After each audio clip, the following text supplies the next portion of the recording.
So it came out when I was 11, and I actually didn't even start watching it until I was about 16. So it came out when I was 11. I didn't really know much about it because I was just like, okay, it's medieval. I don't really care that much. But then someone told me, yo, it's so good, it's so great. I was like, okay, whatever. And when I saw that first episode, I was like, damn, it's good. My connection to Game of Thrones is very new. I took a long time to get around to see it, and I had this idea for a movie. I was like, I would love Peter Dinklage to be in this film. And my roommate was like, well, then you have to watch Game of Thrones. You just have to see him do it. I was like, fine. And I watched it, and sooner than later, I was on season 7. Yeah, it was amazing. My connection to Game of Thrones is I basically am a premium cable junkie, snob. HBO marketed something, HBO orders something, a series, and I'll give it a try. And the trailer was incredible. I remember Sopranos in the 90s, and ever since then, I watch anything on HBO. And then I saw the first episode, and I was sucked. And I hadn't even heard of the books. I'm not a fantasy or sci-fi or anything kind of person, but the characters, the execution, it was just another fantastic HBO show. So I was hooked right then.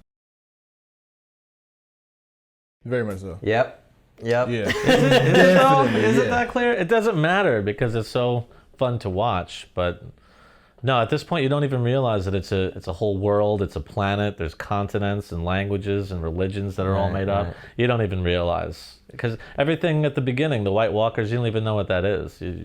All you know is that everyone doesn't believe that it's real. So all you know is that you want to watch more. I think for me, having seen it so recently and now watching it again, seeing all the foreshadow, that's when I'm like, oh, that's what that meant, And so having seen it, yes, it's very clear where it's gonna, I'm like, oh, I totally see where it's gonna go. But for a person who's seeing it for the first time, or just an average audience member, someone who doesn't critique film or whatever, I could see why it could be very confusing, I think they very, very well show character in a way that I don't think any other series does. You see all these just random characters just put in this place.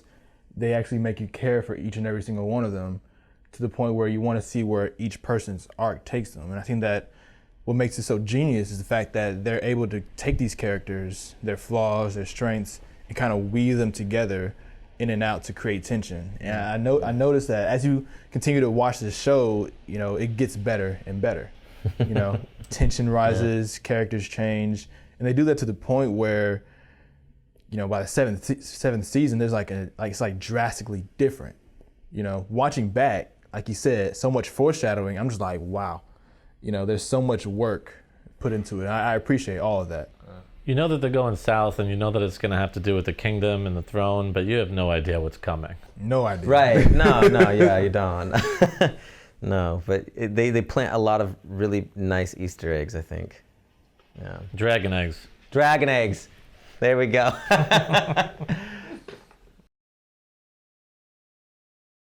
Human emotion. One of my screenwriting teachers, he always told me that one of the ways to create compassion and sympathy for a character is emotional honesty. So even though this is an entirely different time period with entirely different morals and traditions, they have a really good way of making us feel for a character, whether it be somebody who's down on their luck, somebody who is in an impressive bastard. That too, somebody who's trying to find strength. I don't know if I'm saying her name right. Daenerys? Is that Daenerys? Yeah. I mean, just her character, you can just see they make it very evident, the intricacies of each character, and for that you feel for them because not because you're in their situation, but you understand where they're coming from. So it's not just people talking the entire time. Technically speaking, the first scene you see 3 guys riding up to this going north of the wall. And you have one character who is a chauvinistic kind of guy, and then you have this other character who is essentially in this moment the conduit for the audience, and then this other character who doesn't say a lot, but is the older of the three. And they do an incredible job technically creating a contrast between the older one and then the arrogant one. Now, when the arrogant one dies, that's our first, in 5 minutes, our first like relief, right? In 5 minutes, they crafted this, our first sense of relief. And then you see the older of the three die. And now it's our first heartbreak. That quick, because they created the contrast that fast. You see one you hate and one you feel for, and you know whose side you should be on, and then they wipe them both out, and you're like, in 2 seconds, yes, and ah. So I think that's why they're really good at creating technically contrasting characters, ones that will fight the other. That really applies to the children too. Every single one of the Stark children is completely distinct from each other, and that's something that you mess up when you first start writing, and when you do characters that are close to each other. They have a lot in common, and all these characters are incredibly distinct, and the inner conflict is also really big. Ned Stark, that one great scene where he's thinking about whether to take the job of the Hand of the King, and Catelyn's there discouraging them, and Maester Luwin is there saying that was a different time and everything. Yeah. Great inner conflict, and the gravitas of the characters is also incredible. Jaime Lannister and the King, and Peter Dinklage's character, Tyrion. The great gravitas, really distinct, and a lot of inner conflict. So the characters are just great like that. And then think of all the things that you don't see coming. There's a really brief scene of the Hound in there talking with Tyrion, and you have no idea the incredible arc that character is going to be going on. And 7 years later, he's going to be one of the most complex and interesting characters, I think, in television history. Well, you know that when you say that, leading off of that, you see when the king arrives into the town and the family standing there welcoming the king, you see a shot of the Hound riding, and they cut to a shot of Arya, almost in admiration, looking at him. Right. And then we know where that goes. Right, and there's all this tension built up as the king approaches, and he's just like, he got fat, and the air is taken out of the whole thing. Right. And also in the feast, you know, such a relatable moment. There's a couple people like hanging outside of the feast, and it's like when you go home for Thanksgiving, and it's like the uncle and the cousin are outside smoking cigarettes. Like, I needed to get out of there for a second. And it's such a relatable. It finds a way to be relatable at the same time. It's complete fantasy, but it's also. That's incredible character work that they do. The best. I think that's like the true genius of Game of Thrones, because you get this time period where people were truly misogynistic and just like hateful and everything, and you're able to add humanity to them, to the characters. Because I particularly remember hearing when certain characters died, people were kind of mad about that, people were sad about that, and made me think like, okay, you're able to create compassion for characters that you know are by some means flawed. By some means flawed in ways that we probably wouldn't accept today. But that's the magic of storytelling. And I think that they did that almost perfectly, to be honest. Ned Stark cuts the head off of a little boy that he's never met before, and you still feel sympathy for him somehow. Now that's tough. Right. Definitely very high concept. Very much. Very high concept. You can see all of the symbolisms and everything that's within the show from the first episode. And you know, since they have 7 seasons currently, they expound upon it each and every single time. There's so much work put into this that when you do see, it's like this moment of euphoria, because you're like, oh my God, I didn't realize this.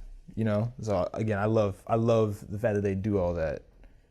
My understanding of high concept is like The Hangover, something that's very simple and instantly gets you to want to see it. So maybe I've always been confused about what high concept means. I don't think this is high concept, but I don't think it has the burden of being high concept because it's based on very popular books. So it already has an audience built in. I could be wrong about this, but it's not easy to explain to someone at all. You have to. It's one of those things like you have to just watch it, and you have to watch it a while, because you could see the pilot and also be like, this seems confusing. I'm not really sure. It's going to be some political intrigue show set in some fantasy world, but I don't know. I think my understanding of high concept is it's really easy to pitch, and convey and explain. And I don't think that's what this is at all. It's hard to compare this to just about any other show that's out So there. when we say high concept, can we talk about what we mean when we say it so that way we can have a little more clarity?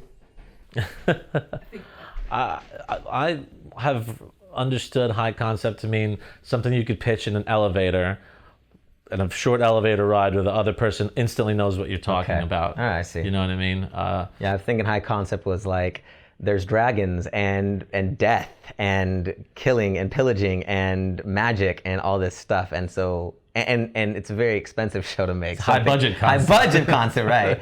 So yeah, I never heard that term high concept as far as like something you can pitch quick. That makes Yeah. sense. So using pitch quick, I believe it was 9 families fight for the Iron Throne.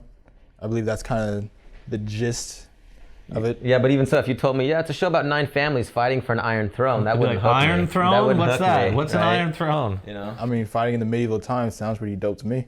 Yeah. How would you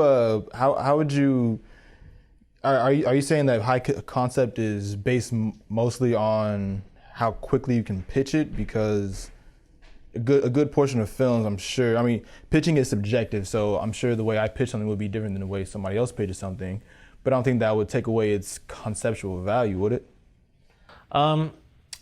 Again, I keep coming back to The Hangover as an example because that's how this was really explained to me where it made sense. If I said I'm writing a movie about 4 guys celebrating a bachelor party in Vegas, they wake up the next day and the groom is missing and there's a tiger in the bathroom and a newborn baby in the closet and they got to go find their friends, you'd be like, oh, okay, and you would get, oh, that's what the movie is about. You can imagine it just like that in a matter of minutes. But this, I don't know. I don't think it's easy to explain to anyone. Even if you said 9 families going for an Iron Throne, they'd be like, what? Right. Uh-huh. That's a tough one. I feel as though it's very self-explanatory in its in the way it's portrayed. You know. Then again, I think that is a subjective thing. You know, when you just told me how Hangover sounded, I immediately thought it was gonna be. It was like a super boring, stoner film. No, I love The Hangover. I did, but when you had explained it like that, I was kind of like, oh, okay, a series of events happening. But I feel as though when you talk about high concept things, I think of the amount of creativity, work, and originality put into a story. You know, so while Hangover is very creative, I think it also is high concept. I just don't put it to how quickly you can pitch it because, quite frankly, pitching is very subjective across the entire board. And a pitch I can make Star Wars sound amazing, but in the same sentence, I can make it sound terrible just by the pitch. So I don't necessarily think that high concept is based upon how quickly or what you say when you pitch it necessarily. I think it's an overrated concept anyway. High concept is not something that you really need to think about. Just write a page-turning story. Yeah, there you go. Yeah. Creativity.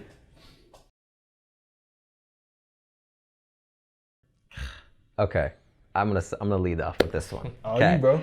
So, being introduced to this world, right? We automatically get a sense of where we're at, and they have to do this really fast because the show's huge, right? So they have to hook us as fast as they can, and you see the gate rise, and you see this guy's eyes, and then you see his face, and you see 3 guys on horseback lead out to this dire winter wilderness, right? And they're showing cuts of the land, and we have no idea what they're doing, right? And suddenly we see a bunch of severed body parts in a very specific formation, and they blame it on a group of people called the wildlings. So now we're cued in. Okay, there's a group we need to look out for, and there's a bunch of dead bodies. Now that's not the hook. The hook was when they went back and the bodies were gone. Yeah. Now that's where I'm like, What? okay, what just happened, and where do we go from here? And suddenly we see where these bodies are and come from, and then death occurs. And that is when I was like, okay, I'm in, because things are moving. Things are moving now. So that's what I felt. I love writing openings. It's the favorite part of the pilot. It's natural habitat. It's, before anything happens to anyone, you just get to show your protagonist, not in this case protagonist, but to show them just a day in the life, as if there was just a camera sitting there. And this is really great because you just don't know what's going on. There's so much mystery, but you know it's important because they showed it in the opening. And also, when they show all these enemies, the Starks and the Lannisters, one thing they both have in common is they both think the White Walkers have been gone for thousands of years. So every single time they're referenced, or every single time you go back to the wall, beyond the wall, or at the Night's Watch, there's all this potential energy building that you know is eventually gonna explode onto the scene. But no one realizes that these guys are back after thousands of years. There's monsters up there. Everything else is very relatable. It's people, it's politics, everything south of the wall. And there's this cold, snowy world, and there's monsters are back, and they're eventually going to come. Right. And that's potential energy being just built up that you just, oh my God, when are they going to find out about these monsters? What's gonna happen when they do? And also this beautiful atmospheric first 60 seconds, they utilized where they were shooting and took full advantage of it. Yeah. And there's no talking, and they get all these beautiful tracking shots of them walking through the woods with the perfect gentle snowfall, and you're just wondering. The cinematography is incredible. And well, it's so funny because they introduced the wildlings like that, and then we are introduced to an even greater threat in the first 10 minutes, like you said, and then no idea where they're going, and then where we're at now, it's crazy. Yeah, and Ned Stark is the Lord, and he knows everything, but he thinks they're extinct. Right. They did very good with the aesthetic. I truly felt the contrasting tones, not just from the opening shot, just from everywhere, from being in the forest, the snowy forest with the fog and everything. You could feel that they were in a daunting setting. When you see Daenerys, I keep saying her name wrong. I feel like Daenerys, but it has a very warm, inviting tone to it. Each and every single section has its own vibe to it, and I feel like those pictures are worth 1,000 words. You know what I'm saying? Again, they don't need much dialogue. I already kind of understood the context going in from the first shot because you can feel it. You can feel it from the gate raising up. You can feel it from all the shots that they have, and they took a lot of time to be very meticulous with how they communicate their story. Starts so many questions, though. The little girl, too, is a huge part of that. So not only did they kill the little girl, then she's alive again. And now you're like, I have so many more questions to ask you than I have answered. It's just, you're like, what the hell are these things? There's no reference point to any other movie or story. The White Walkers aren't just like any other. There's no one to compare them to. They put you on the level of the characters, as opposed to putting you in this sort of, I could say, high perspective, omniscient perspective, if that makes sense. They put you on the same level of the characters, as in just as much as they do. And you're as terrified as they are because it's a force that they never seen. I would say we're more terrified. Because probably. We know something they don't know. Something that's about to happen. Yeah, and it's because of that in just this first episode, they set the stage. They ask us a million questions, and for each of those questions, we want to know the answer. And they provide stakes that if those questions aren't answered, bad things happen. They did that very well. I think there's a great complacency they put into the characters as well with the White Walkers. It's like the White Walkers have been dead for thousands of years. Like, what are you freaking out about? Like, why do you care? And we just saw them 2 minutes ago. And they're just like, don't sweat it, guys. And we are for them, right? That's the thing about that title, Winter is Coming. It's a looming threat that they've set up that's approaching slowly. And as time progresses, along with the other conflicts, they set that up to where now we know that that's coming. So everything that's happening also has this other looming, very dangerous threat that's surrounding them, essentially. I guess to us, it's always really meant to be the White Walkers are coming. Yeah, and that's what that means. And I guess it's clever because we know what they're talking about. Like when he says that, when Ned Stark says winter is coming, he might be worried about snow, but we know what's really coming because we just saw those monsters. It was an awesome opening. Yeah, that's the funny thing about that is that even in just that opening with just those few scenes right there, they set up the entire series conflict that we feel coming through every single episode. You know, so that, I think that was, not only was that well done, but they like, it was very strong, a very strong enemy that didn't feel like it was just one force isolated. It felt like something that was looming throughout the entire series. I think, that yeah, you feel. I think it's what's interesting about that is we get introduced to them so quickly, and then throughout the rest of the series, we get very focused on Cersei and what her goals are, and then we get focused on the wars and the battles, and the White Walkers are always just sitting in the back of our heads, but we cannot forget about the Viper's kiss, you know, the Serpent's kiss or whatever. We can't. So the writers cloud our judgment with all these on the nose issues, political issues that these characters are going through, and then we have constantly Jon Snow coming back and saying, wait, don't forget, there's a bigger threat. Not only saying that, but they even, if you guys don't mind me putting this in, I believe it was season 5 or 6, there was a particular moment where Jon Snow was escaping from the White Walkers, and he had rose an entire army up to fight them. Right. And it was like that shot alone, dead silent.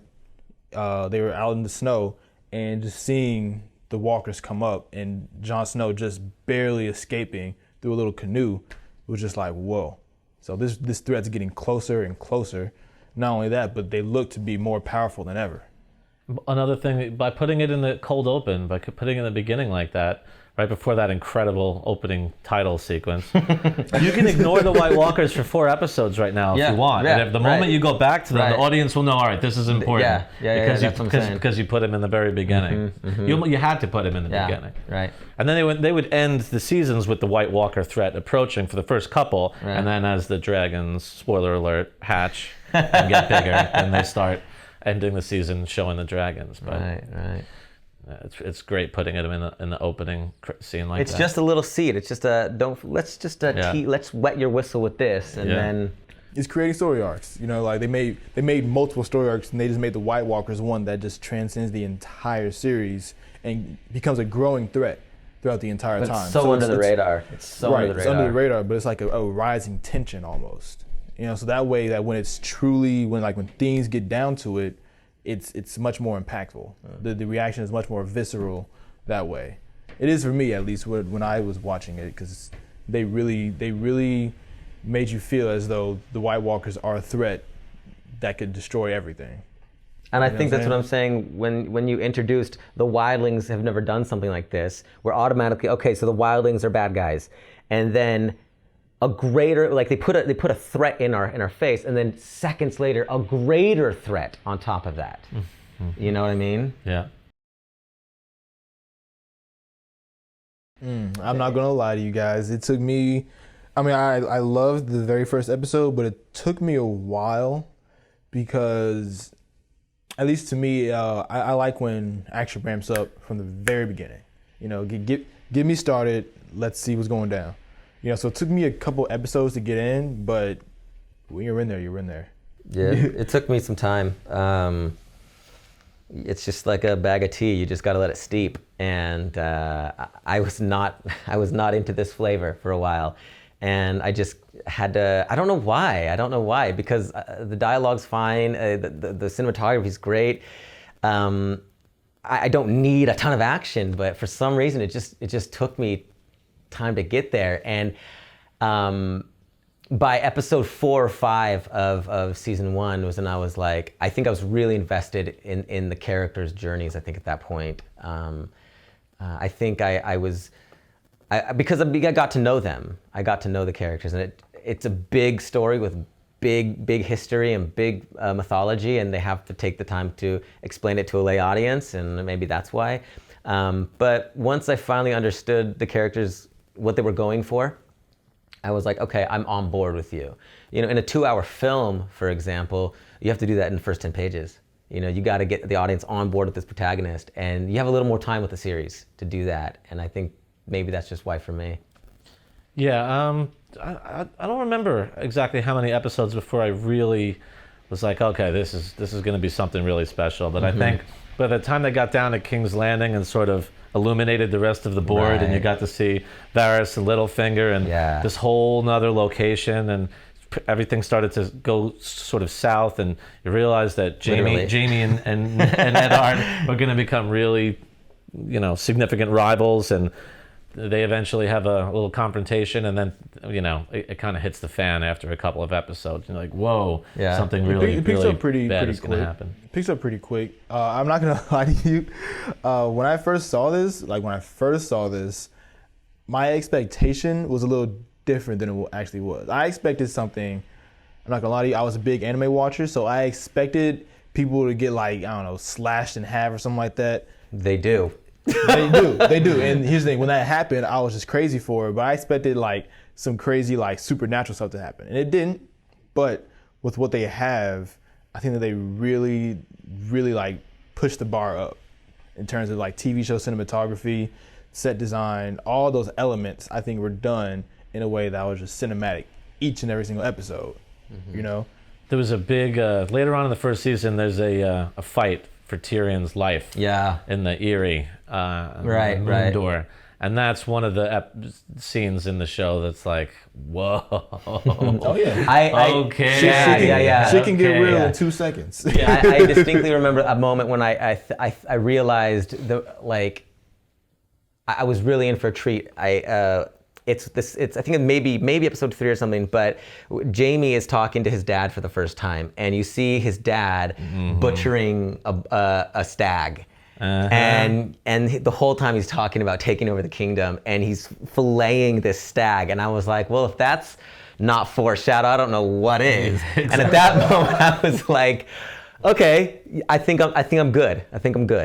Yeah, and he says, Charles Dance. I mean, talk about an actor with gravitas. Yeah. He says we could build a dynasty that could last. He says dynasty instead of dynasty. Yeah. That could last 1,000 years, or we could crumble and become nothing. And by then, you hate the Lannisters. Yes. And you're like, I want to watch them become nothing. I want to watch them all get killed. Yeah. You just despise the Lannisters at that point. But that's another good point. Another incredible character. But you believe them at that when he's butchering this stag and he says that, you're like, oh, they're really gonna do this. They really can do this. And Jamie's like, I could care less what people think of me. And Charles Dance is like, and Tywin's like, no, that's what you want people to think about you. The writing is so incredible. Yeah. They have a lot of attention to style and character. Again, I feel like this entire series is focused on the character. So everything that people do says something about them, and I think everything almost foreshadows something else. So if you pay attention, you can learn a lot about a character just from what they say. Do you guys think that some of the characters are a bit on the nose? Like, we know that, Littlefinger's name is Littlefinger and he's slimy, and do you think, the whole time are there any redeeming qualities about Littlefinger, or even Cersei? You know that she loves her kids and her family, but we also know that she is the villain. Are there any redeeming qualities about some of the characters, or are they kind of on point or on nose? No. No? What do you mean redeeming qualities? Okay. Cersei loves her kids. That's the one thing that, she cares about her family. But since we're on the subject, speaking of loving kids, I gotta bring something up. Catelyn Stark is still shooting dirty looks at Jon Snow. 17 years later? I mean, the first time you just get over it and be like, I love you. You eat dinner with this guy every day, or do you that was still holding on? In the pilot, they made sure to include a scene. Jon slowly looks up and she's like, That was shooting some daggers exposition. at him. If I was him, I'd be like, still? Yeah. How long are you gonna hold a grudge? That was some exposition that I felt could have been done a bit differently. Yeah. It was a little. I was like, okay, obviously she hates. Now we don't know why, but it's like. Yeah, that's the one thing that bothers me about that whole thing. Oh, and why is Jamie such a jerk to Ned? I don't get that either. They're both soldiers. Why is he? Jamie's just like, "Hey, you doing, Ned?" He's like the Regina George in Mean Girls. That's what I'm saying. That's what I'm saying. It's like, leave me alone. I'm trying to get to class. Do you think some of those in the pilot were a bit on nose, so that an audience could grab? Okay, this is the guy because it's so big. That's the guy we need to follow. That's a bad guy. That's a good guy. There's a lot going on. He's a jerk. He's not a jerk. Do you think they did that on purpose? Yeah, the Made Catelyn it on John the point. smear was a really, really blatant one, and also For the audience. And they focus on John, and they don't give any time to Rob and Theon. You don't find out No. nothing. No. There's nothing going on with Rob and Theon at all. Right. You in can that definitely first thing. tell like who the good guys and bad guys are, though. But Could they have done it differently? differently, Or did it need to be that quick for us? I think that it was good the way they did it because, I mean, again, a lot of attention to character. So each and every single character, you can tell what their motivations are and what their aspirations are just by the looks on their face. and Right, positions right. that But they're could they have in. done it in a way that was less on the nose? No, That's you on had those. so much exposition you needed to get out. Right. They did it as good as they could Okay. because Yeah. think of the Viserys and Daenerys Right. conversations. They had to explain home was taken Yeah, for them. They right. both want to go back. He's been waiting for 17 years. Mm-hmm. You know. The Targaryens, the rightful heirs, you know, the king says they're not all dead, and then you cut to Daenerys, so you know. So Yeah. they had to get so much No, information out. and as far as verbal exposition with the dialogue, that I get because there's a lot of stuff. But with some of the shots or some of the characters being so apparent, you know, Jamie's a jerk. Yeah. Like, you know it. Yeah, you have to. I think Yeah, that I think they in did a terms good of job. like the exposition, I think that's one of those David Fincher things where they do it in a way that seems very unobtrusive. I think it's totally obtrusive.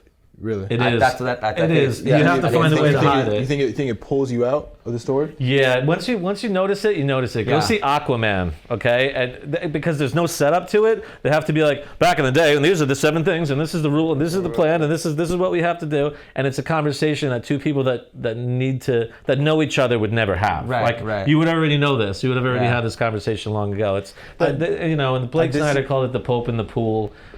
Thing. It's you have to dump exposition in Yeah. a clever way, Right. and I think given how much they had to do a bunch of reshoots and stuff. Is my understanding. Right. I disagree in the sense that I feel like the way they did their exposition made sense for each of the instances. So it wasn't just like, just some random time where someone was just explaining all these things. Again, the conversations, I think, were weaved in a way that made exposition both necessary yeah. and understandable. They really did a good job in the showing Sansa at the beginning. She's really, really good at needle points. So you get Right. that she's a lady and she's happy with it. And then if you pan to Arya, hers is hardly complete. And Yeah. she's like giving Sansa a dirty look. And then she sneaks outside to shoot arrows. And then you get that she's she a is, tomboy right. with So- anything. so that's what I'm saying. You don't need to show Arya going, I don't care about being a lady and all that stuff because you just showed shown it with the actions. in contrast to Right, that's Sansa, what I'm yeah. saying. Obviously, exposition with action is always the best. But it was very on the point. This Sansa is the lady, and Arya is the tomboy and the rough and tough kid. And did we need to see it so apparent, or could we have learned that over time? Some of it you do learn over time. Right. But like Ned is about to kill 5 puppies in the middle, like it's nothing. Like, right there. Yeah. He's a kind and compassionate father who's just has no compunction whatsoever about slaughtering a bunch of young wolves just to spare them pain later. So you that's an action that shows who he is. Right, I see. Yeah. Yes, they definitely did. Just from that, they definitely did exposition perfectly in this. They did it in a way that didn't seem odd or jarring by any means. Just from what y'all explained. And they did it with gossip too. When Jaime shows up, Arya says to Sansa, "That's the twin Yeah, brother." right. She says, "Will you shut up?" That's Right. another good way. So you have sisters bickering, and in their bickering, you show exposition with Right, Jaime. And then they do the same thing with Tyrion when he's in bed with the prostitute.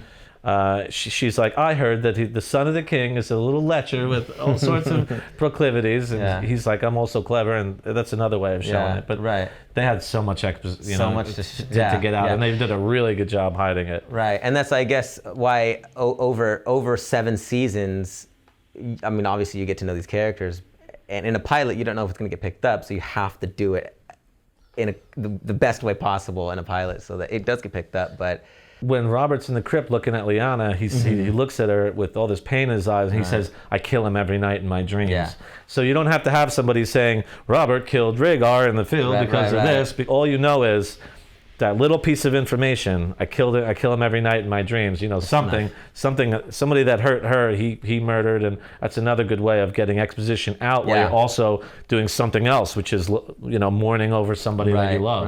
Right. That's a brilliant way of hiding exposition too. Perfect. Yeah. Yeah, they did exposition perfectly in this. I definitely think so. Daenerys. Brand. The king.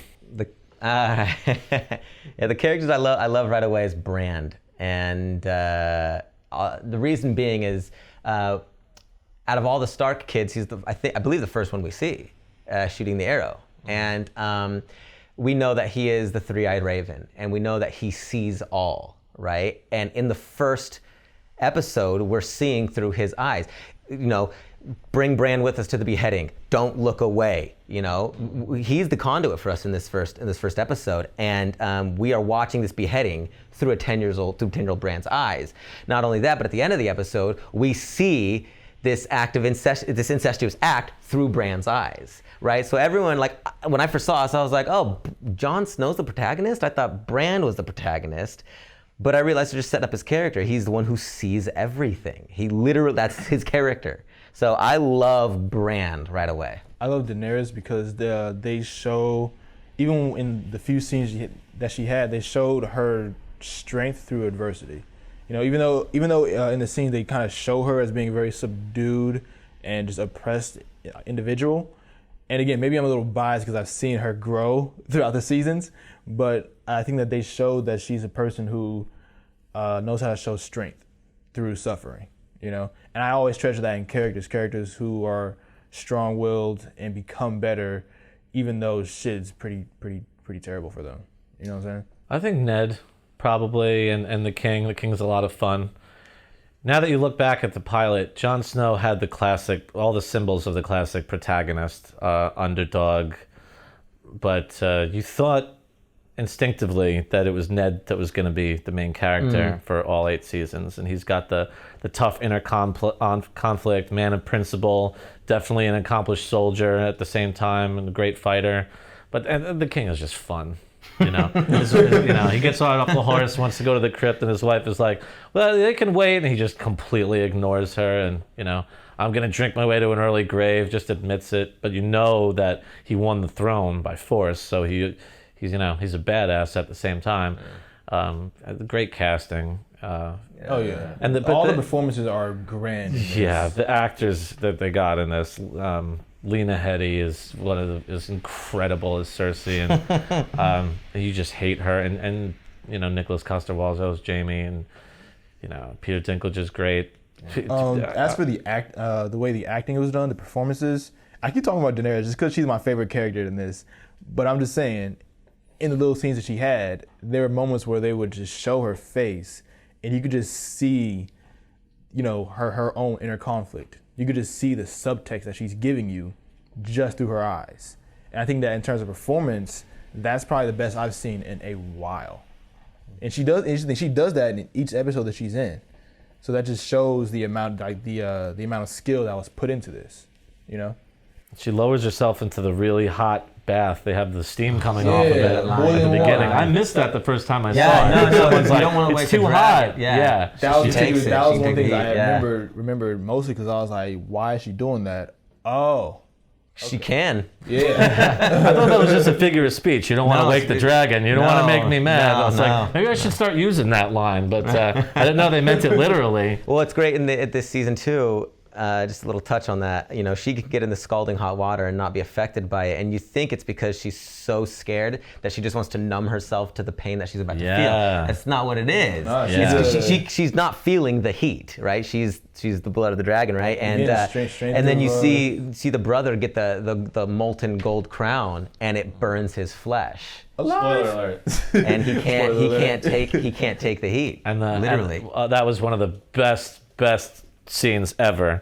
And then afterwards he closes on her and she says he was no dragon. Fire can't kill a dragon. But and that was another good exposition dump that we were talking about before, when you see Khal Drogo and he just whispers to her, you know, no one's ever cut his hair off because he's never been I just want to throw that in there as the way you don't see anything from Drogo, but you just know, No, 'cause his you hair. know They that he create is presence. the most badass guy. But he doesn't say a word except the word no, like No. 3 times with her. But, you know, they do a great job of setting up characters, and you know that there's so much more beneath the surface. There was a particular attention that I noticed for Jason Momoa's character that really showed him, even though he was in this very, very, very few times, but it was just when he was there, you felt his presence. And I think that was done excellently through score. You say he had tension, or he created attention? He created attention, Okay. an atmosphere Well, of, yeah. I guess you could say, fear. Yeah. Yeah, yeah. And I think that was course. like the way the score was done, the way the settings were made, and the way that they framed him. I think that all served that purpose, and it was done to perfection, to be honest. Because I truly felt like he was a villainous spirit in that sense. No, think about this though. So many of the great characters aren't even in the story yet. There's no Oberyn. There's no Stannis. There's no Melisandre or Littlefinger or Varys. You haven't even met any. Bronn. Yeah. You know, I know. and the Hound is pretty much my favorite character, He's so and he good. looks like he's so unimportant that he's in the background right now. So many of the best characters we haven't even met yet. They I noticed they did that with Daenerys again. There's a scene where her brother and some other guy was talking to her. She was sitting in the background, just completely out of focus. You know, if you notice that, they do that quite a bit. What did that mean to you? Well, to me, it showed her how subdued she was, the lack of power that she had, and then as time progresses and she becomes more strong, she becomes more in focus. Not only that, she becomes more powerful, and you know that just little thing I noticed, and I was just like, wow, that really shows growth through both character and story. Yeah, the Hound too. They show him when the king first pulls up. They just one quick close up of him with the Hound mask, pulling up his mask, just showing you his face, and then a very, very quick conversation with him later with Tyrion, which I didn't even remember happened until I just saw it right now. But the Hound has more lines than Robb and Theon in the pilot. Yeah. So they were setting him up to become something important. Big, yeah. And now you see, like, oh, they did set that up to become important. Because if the dragon eggs aren't going to hatch, why would you even have them as part of the story to give to Daenerys? Right. If they were just going to hang up on the wall forever. Now I realize it should have been obvious that they were going to Right. But at the time, I thought it was just a wedding gift. You know? I'm not gonna lie, I kind of felt that was gonna happen just because I was like, okay, medieval times, they have eggs. Oh yeah, those are definitely gonna hatch. Something's gonna happen. They can't just let those just be there. Something has to pop off. Yeah. Oh, I'll say that for later. Cersei. Man, Character. I don't hate her right away. Jaime. I think he's annoying. I hate the king. Well, you pushed a little kid out of a window. That's not enough for you to that's hate true. him? No, that's true. That's true. I hate the king just You hate because the of the king? way. Yeah, look at this Yeah, character. yeah, that's true. Yeah, I see He that. is I see that. Disgusting. Yeah. Who would be more fun to drink with than He's that fun to guy? drink with, Yeah, fun but to he's drink a with. dick. Yeah, man. Definitely. I'll drop you. I'm a dick, but he's a dick in a good way. Jamie is a dick in How a can Prince you be a dick in a good Charming, way? Literally, aristocrat I'm sort gonna of drink way. and whore my way to an early death. Come on. Come on, man. What's Like wrong here's with that? what's so great about this. You see this king right up, and Cersei, you don't know Cersei right away. The first image you see of her, you know, you see her brute of a husband brush her off, and well, you know, I'm gonna go mourn my long lost love. It's like he's a dick, and Yeah, Cersei, She's a bitch. She but should not be right more- away. She asked Sansa, "Have you bled yet?" A 13-year-old girl she's but never met That's a before? political question. No, That's a political question. It totally is political at I think that it's moment. pretty much a medical question, and not to mention a at pretty that time. personal question. They're that both time. assholes. I'm not gonna lie. Nah, political King's a question. dick. I think Cersei's both- all right in the beginning. They both Maybe need you to be taught stabbed. politics differently than I do. But They both gotta be stabbed. That's what I think. Cersei and Jamie are the ones that I don't like, even before the last scene. Wow. Yeah, no. No, the king, I can't. And mess with Sansa, not a fan of Sansa. I love Sansa. Everyone gives her such a hard time. I'm talking about the pilot. Okay, well, yeah, but she's a perfect 14-year-old girl. I mean, not that I know. I've never been a 14-year-old girl, but I've had sisters, and she's been primed to be the queen her whole life. She's being married off to the prince. She's coming into her own as this young child. Back then, they got married a lot younger, and all she can think about is boy bands and cute boys, and that's Being Joffrey to queen her. of the world Being queen of the and world. getting married She's to a the perfect prince. 14-year-old girl. Hey, in the you don't show. like her character? I love her character. Okay, I was I like, love what? it. She's perfect, as she should be. No, the king She's is a just whiny trash. little brat. Well, what I understand. 14-year-old Yeah, is it's 14. Arya? 14. Arya's not a whiny little brat. Arya is An exception. well, not even an exception. She's a different story. She's 9. Her motivation is much different. She's a much, I guess you could say, darker character in a sense, where she's not so prim and proper like her sister is. Yeah. And I like that about her. In like, I think episode 2, when she's learning how to sword fight or dance, and he's like, well, Ned's like, we're gonna get you in some lesson, and she's like, no, that's not me. Yeah. Like be so self-aware at 9 years old. Mature. You know? You see the maturity in the character, and that's why I like her. Mm-hmm. Yeah. What character do I hate? Yeah, I dislike the king, I think. Guys are crazy. The king's awesome. I still dislike him. Are we talking about just from the first episode? First episode. Oh, never mind. Because I was about to say Joffrey. But Well, yeah, Joffrey's obviously. I'm not gonna lie to you. I actually, this is one of those weird things with me. I actually liked Joffrey, and I was kind of sad when he died because I was like, "Yo, dude's a savage." I want to see somebody go head to head with this guy when he's an adult, straight up. Oh, he would be so. He'd blow on him. He would be Weakling. Weakling. To brush him with the feathers done. Come on. No. I wanted to see him like grow up and be like much stronger. Oh, he wouldn't have actually been. be. Nah, I feel like Coward. he was. Coward. Really? Oh. I feel like if you get yeah. somebody like that, that's like that type of power, they'll be like a beast. We find out when the dog attacks him and he's like bends down and starts crying, and that's why the hound's got to kill the butcher's boy. Dude, though? How old is dude? Like what, 14, 15 maybe? Yeah, doing dude's like a good 28, bro. He'd be a savage. No, he Cutting dudes won't. down. No, he won't. Just No. cutting everybody. No. Inbred, recessive genes. He's gonna be good. He's gonna be just as much of a wuss as I don't know, Daenerys' dog. brother. He was a bit of a savage the entire time. Give dude unlimited power, bro. Come on. Joffrey seems likable at the beginning, right? Oh, not at all. He's not Right here. likable, but Still got that look in his eye, like you little shit. sick look. Yeah, shady. yeah, I wanted him to survive. I wanted him to live and be more of a Wow. savage. It's one of those weird things. I feel bad, I don't think but like, I don't think he has a savage bone in his body. You know, I hate the first ranger who told everyone to get back on their horses. The first guy to get killed. Yeah, I didn't like him very much. I Right, was the like, one that good. the first kill. That was what I'm Good. saying. The first kill. Yes, done. Yeah. Get back on your horses. He I looked think, a little like Matt Damon, didn't he? I wonder if he's still like 8 years later. He's like, I was in the opening scene of Game of Thrones. Do you remember? I'm like, no, you weren't. damn. Look it up right here. No, I didn't like Cersei. That was my number one. Okay, well, we can disagree.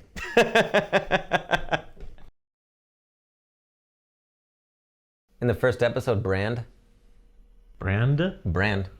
I thought it was Ned. They call him Brandon, isn't Brandon? Bran. No. Oh, Brandon. His name is Brandon, so Brand is acceptable. Yeah. Yeah. No, I think Bran's They set that up very. He's very he well. like I said earlier, he's the conduit. He's the one we're seeing the show through. I think the first pilot, they set it up to be Ned. I think Everything seems to Sure, be done but- in his favor. Not his favor, but things seem to be done for him. Like, you know, the plot seems to move around him in this first episode. With the Bran or exception Ned. Brandon, however you say it. But yeah, I think it seems as if they put a lot of focus on him, but in reality, it's not quite the case for the entire series.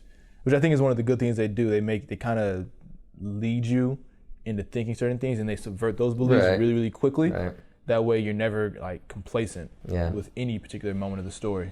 Again, I think Bran's just the protagonist for the episode. Yeah. I don't know if he remains that way. I thought it was Ned for the Really? protagonist. Absolutely, the patriarch of the family. He has the difficult decisions, including He's on the poster? executing the guy Yeah, but who and are we deciding seeing whether it to through? take the job.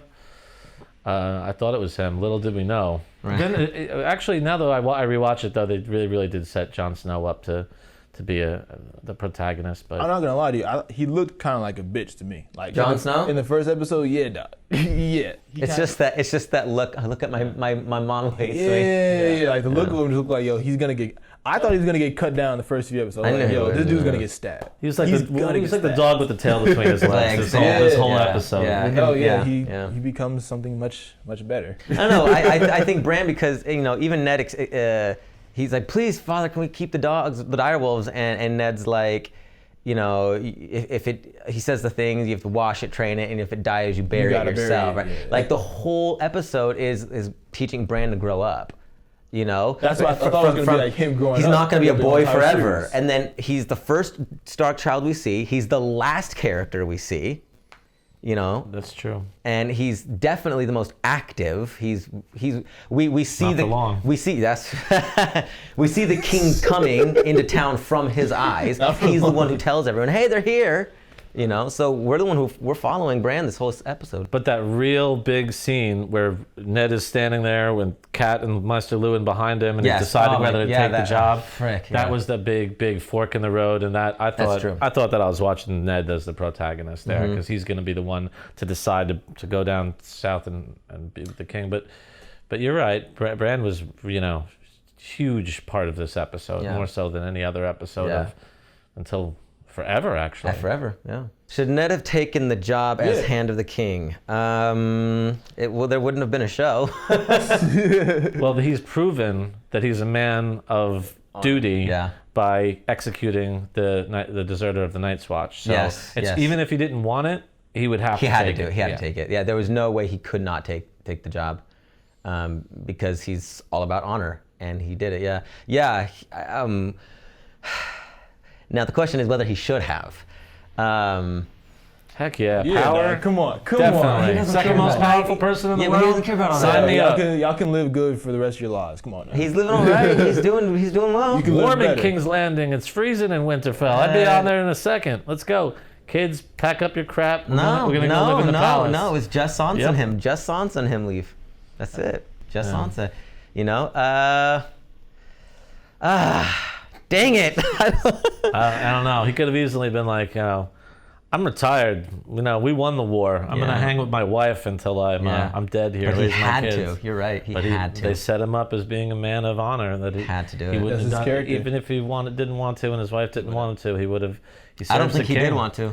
The king is his best friend, and he still kneels when he walks in, and he kneels when he's offered the job. Ned is a penitent. Is that the right word? Penitent's a good word.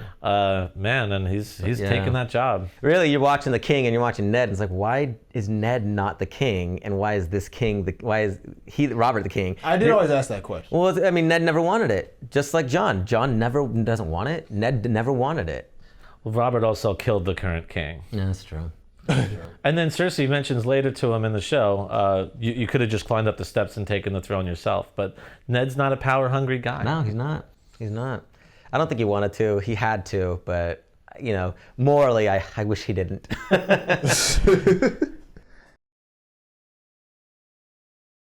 That was one of those things where, a gruesome act, of course, but I think that it showed his ability to show. It shows his priorities, what he prioritizes, his land, his people, and he's not going to let somebody, even if that person may be telling the truth, he's not going to let somebody stand in the way of that. Even law, if it means, he's definitely a man of honor, which I guess I can understand that as to why he would cut the guy's head off, but it still shows that he's an imperfect character. It also accomplishes so much story-wise because we learn all about the Night's Watch without ever having to see them up there. We know that the rules are being a deserter is execution. We know that the White Walkers exist, and now somebody south of the wall has been told about them. And we know that Ned will kill someone and carry out his duty, even though he's a good father and a good person. So it's a scene that accomplishes a lot for the story. It's really important. I like the boy who gets his head chopped off. He just looks. He says, "I'm sorry," and you can tell at that moment he's like, "I'm okay dying." Like, I totally felt from the actor, I'm okay dying after what I just saw. Yeah. I don't want to live through this. Yeah, it was Yep. creepy. He got off easy. Yeah, he did. Well, who's the antagonist? If we're following Bran, for my example, if we're following Bran through this episode, who is the one that we're rooting against, or who's going directly against Bran? And maybe Bran isn't the protagonist. Maybe he's just the eyes through which we see it, and Ned is the protagonist. Maybe you're right there. There's a few. Jamie. I think that Jamie. the main antagonist that they set up definitely has to be the White Walkers, because Yeah, while overall, there is conflict between the families and whatnot, the White Walkers seem to reign supreme over the entire tone. Yeah. You see what I'm saying? Yeah. And I think it's because of that you're kind of like, yo, is this gonna happen next episode? A couple episodes down? You know, that way you're already thinking about him. But again, with the whole tension thing, they don't bring it back up for a couple more episodes. Right. You know, when they do it, it's so small, and so for that reason, I could say that they're the antagonist because you know what's coming. You know what's coming, and the fact that they said winter is coming in the name of the episode, and they say it in the episode, just lets you know that more. Well, you know, if we think about the antagonist being just in direct opposition of the protagonist's wants and goals, you could really think that the king's the antagonist as well, because Ned does. I really don't think Ned wants to go down. I really don't think he does. I think he wants to remain in King's Landing with his, or not King's Landing, up north with his family, and then the king is asking him to do something. I wouldn't ask you if I didn't have to, and he's in direct opposition with what Ned, I think, really wants internally. So maybe the king's also an antagonist. I think they set Jamie up. The first thing we know from Jamie is that he never worries about anything. He's just like, you know, talking to his sister in the shadows in the corner, and they obviously have a secret. Right. Then, you know, everything about him, he looks just like Prince Charming in Shrek.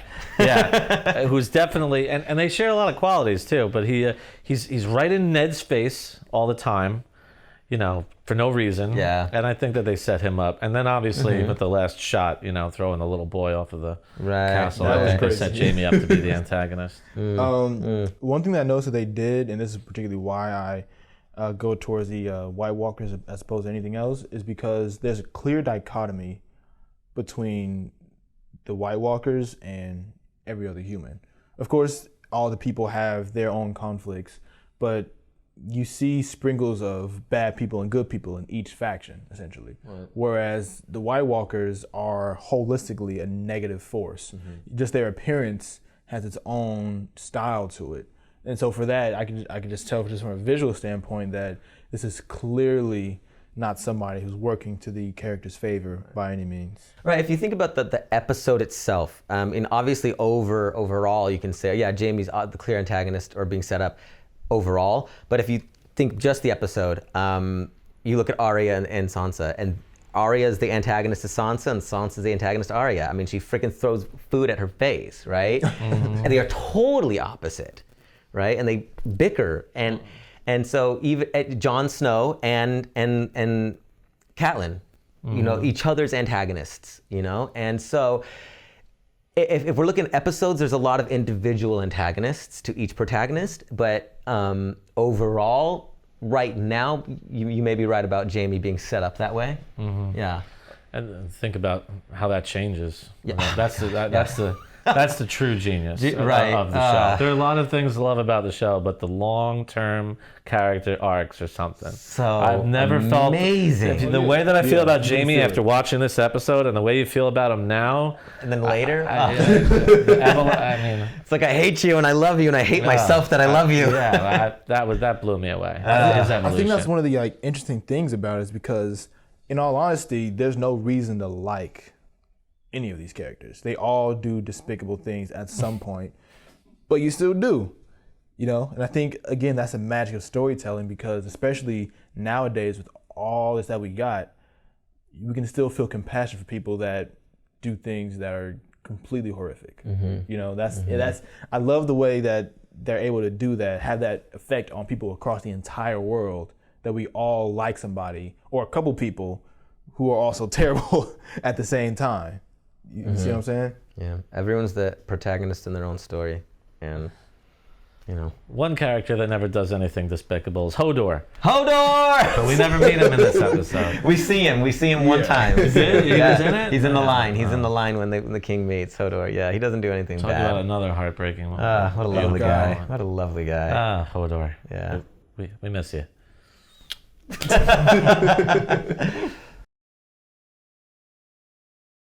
When I think back to this first episode, the first scenes I think of obviously are the dismembered bodies in that formation, and then those body parts are gone. That's a trigger. The decapitation, first decapitation, I think is a big one.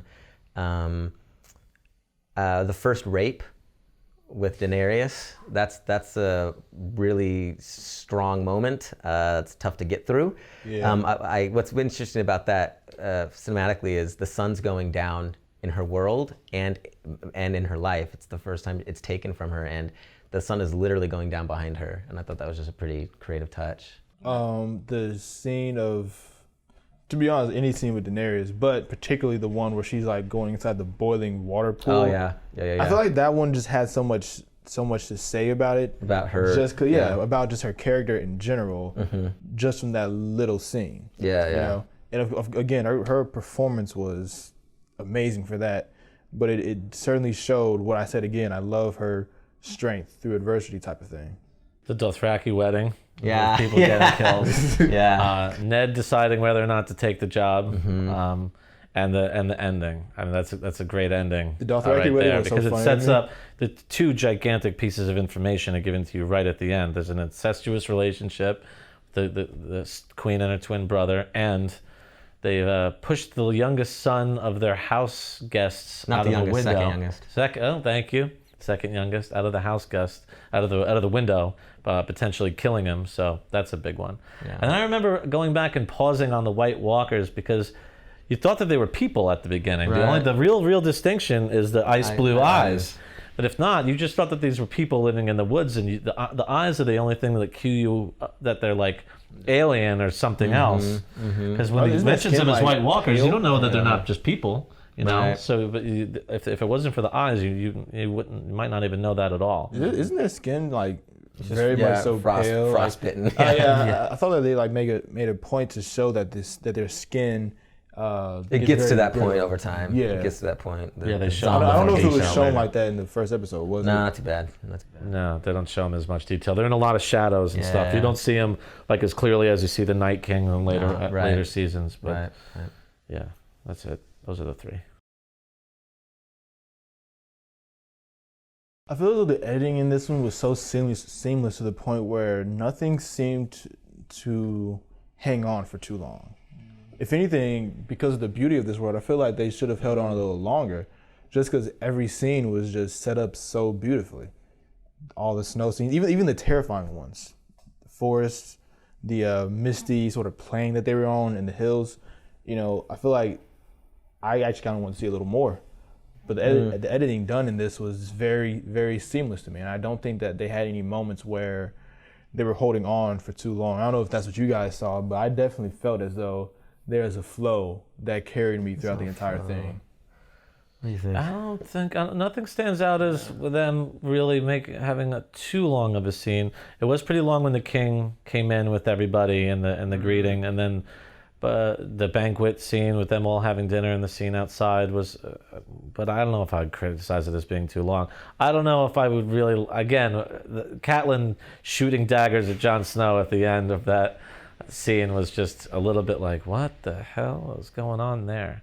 But I understand why they did it. They needed to establish that Jon is not like the others, Right. their other children. Yeah. But I can't think of one that actually went on too long. Yeah, no, I don't think there's a scene that was that dragged or wore me out. Yeah, it all seems pretty to flow concise. very well. One of the biggest questions. A The biggest lot. questions. And I'm trying to speak like in the sense that I'm first watching this because I've already seen the entire thing, so it's hard for me to just form those questions again. But a question I did have was, man, I'm trying to think. I have a lot of questions to be honest. What's a White Walker? What's a White Walker? That's a good one. What's a White Walker? Are they human beings? Is that kid Where dead? did they come from? How come no one knows that they're back? What do you mean thousands of years ago they were dead? How did that Yeah, that's happen? true. What's That's a true. wildling? Yeah. What's the Night's Watch? Yeah. I will say one thing that did make me think though was when he pushed that kid off of the balcony. My first initial thought was, you're pretty close with his family. They're gonna know you did something like that. You know, I feel like that was something that I was kind of like, was that really the best decision for him to make right there? But yeah, I mean that was something that just bewildered me when I first watched it though. I think they do a really good job with modernizing the language because it's so it's such a specific time period, right? But we understand things, and they talk with vernacular that blends really well so for us, so I feel like I'm there because I get how they're saying things on top of the visuals of this fantastic world. But as far as like, I mean, there's millions of cliffhangers, millions in this first episode. I don't know. I couldn't even pick one. They set the entire scene up in that episode. And that's why I say that's one of the best pilots I've seen. All of them, really. You know, of all the pilots, that's probably the best one to me. Some of the words are the same in their world as it is in ours, and some are slightly different. Yeah. Like they call a deer a stag. Yeah. Right. But they both have lemon cake there. Right. Like some of the words are the same and some are different. And that would have been a really interesting bunch of decisions, or maybe tedious and annoying bunch of decisions. Where art thou, Arya? Or where's Arya? Yeah, why do they call a sword a sword? Why is that the exact same word for them as it is for us? But I think it helps us to blend into the character, the story a bit better. You already have things like sigils and and everything, which is all so different. The names are big enough. I don't know. There's a million questions. There's a lot of questions. You help me win the throne. When? How? What did that? What? Yeah. Did they even mention the Mad King in the first episode? No. He said you helped me win the throne to help me keep the damn thing. But there's no talk of how that happened. Yeah. And I kill him every night in my dreams when the king says that. Like, what are you talking about? Like, but you knew barely enough. You know, you knew that somebody who's talking about had to be the one that killed or hurt the person that he's mourning in the crypt. But there's just... They have to have those questions, though. Otherwise, if we had the answer so soon, it's just like, what's the point? So exactly. The reason there are so many questions is so that we will continue. Right. You have to meter out just enough information to the audience where they're not so confused that it's distracting and you can't enjoy the story. Yeah. But they have to keep a bunch of mysteries. They built tension from the very beginning of the episode. The big question is what's going on with the monsters up north of that. What's that giant ice wall? What's going on with that? And looking back now, how did that kid get through, the deserter of the Night's Watch, how did he get through the wall and all the way down south? That's right. To Winterfell, that's right. Without going through the Night's Watch at all. Yeah, I didn't even think about that. That's a great question. That's a great question. He had to have passed through the one entrance. He thought about going back to the Night's Watch and decided to just keep running. Miles long was something like that. Another question. Why didn't they kill him?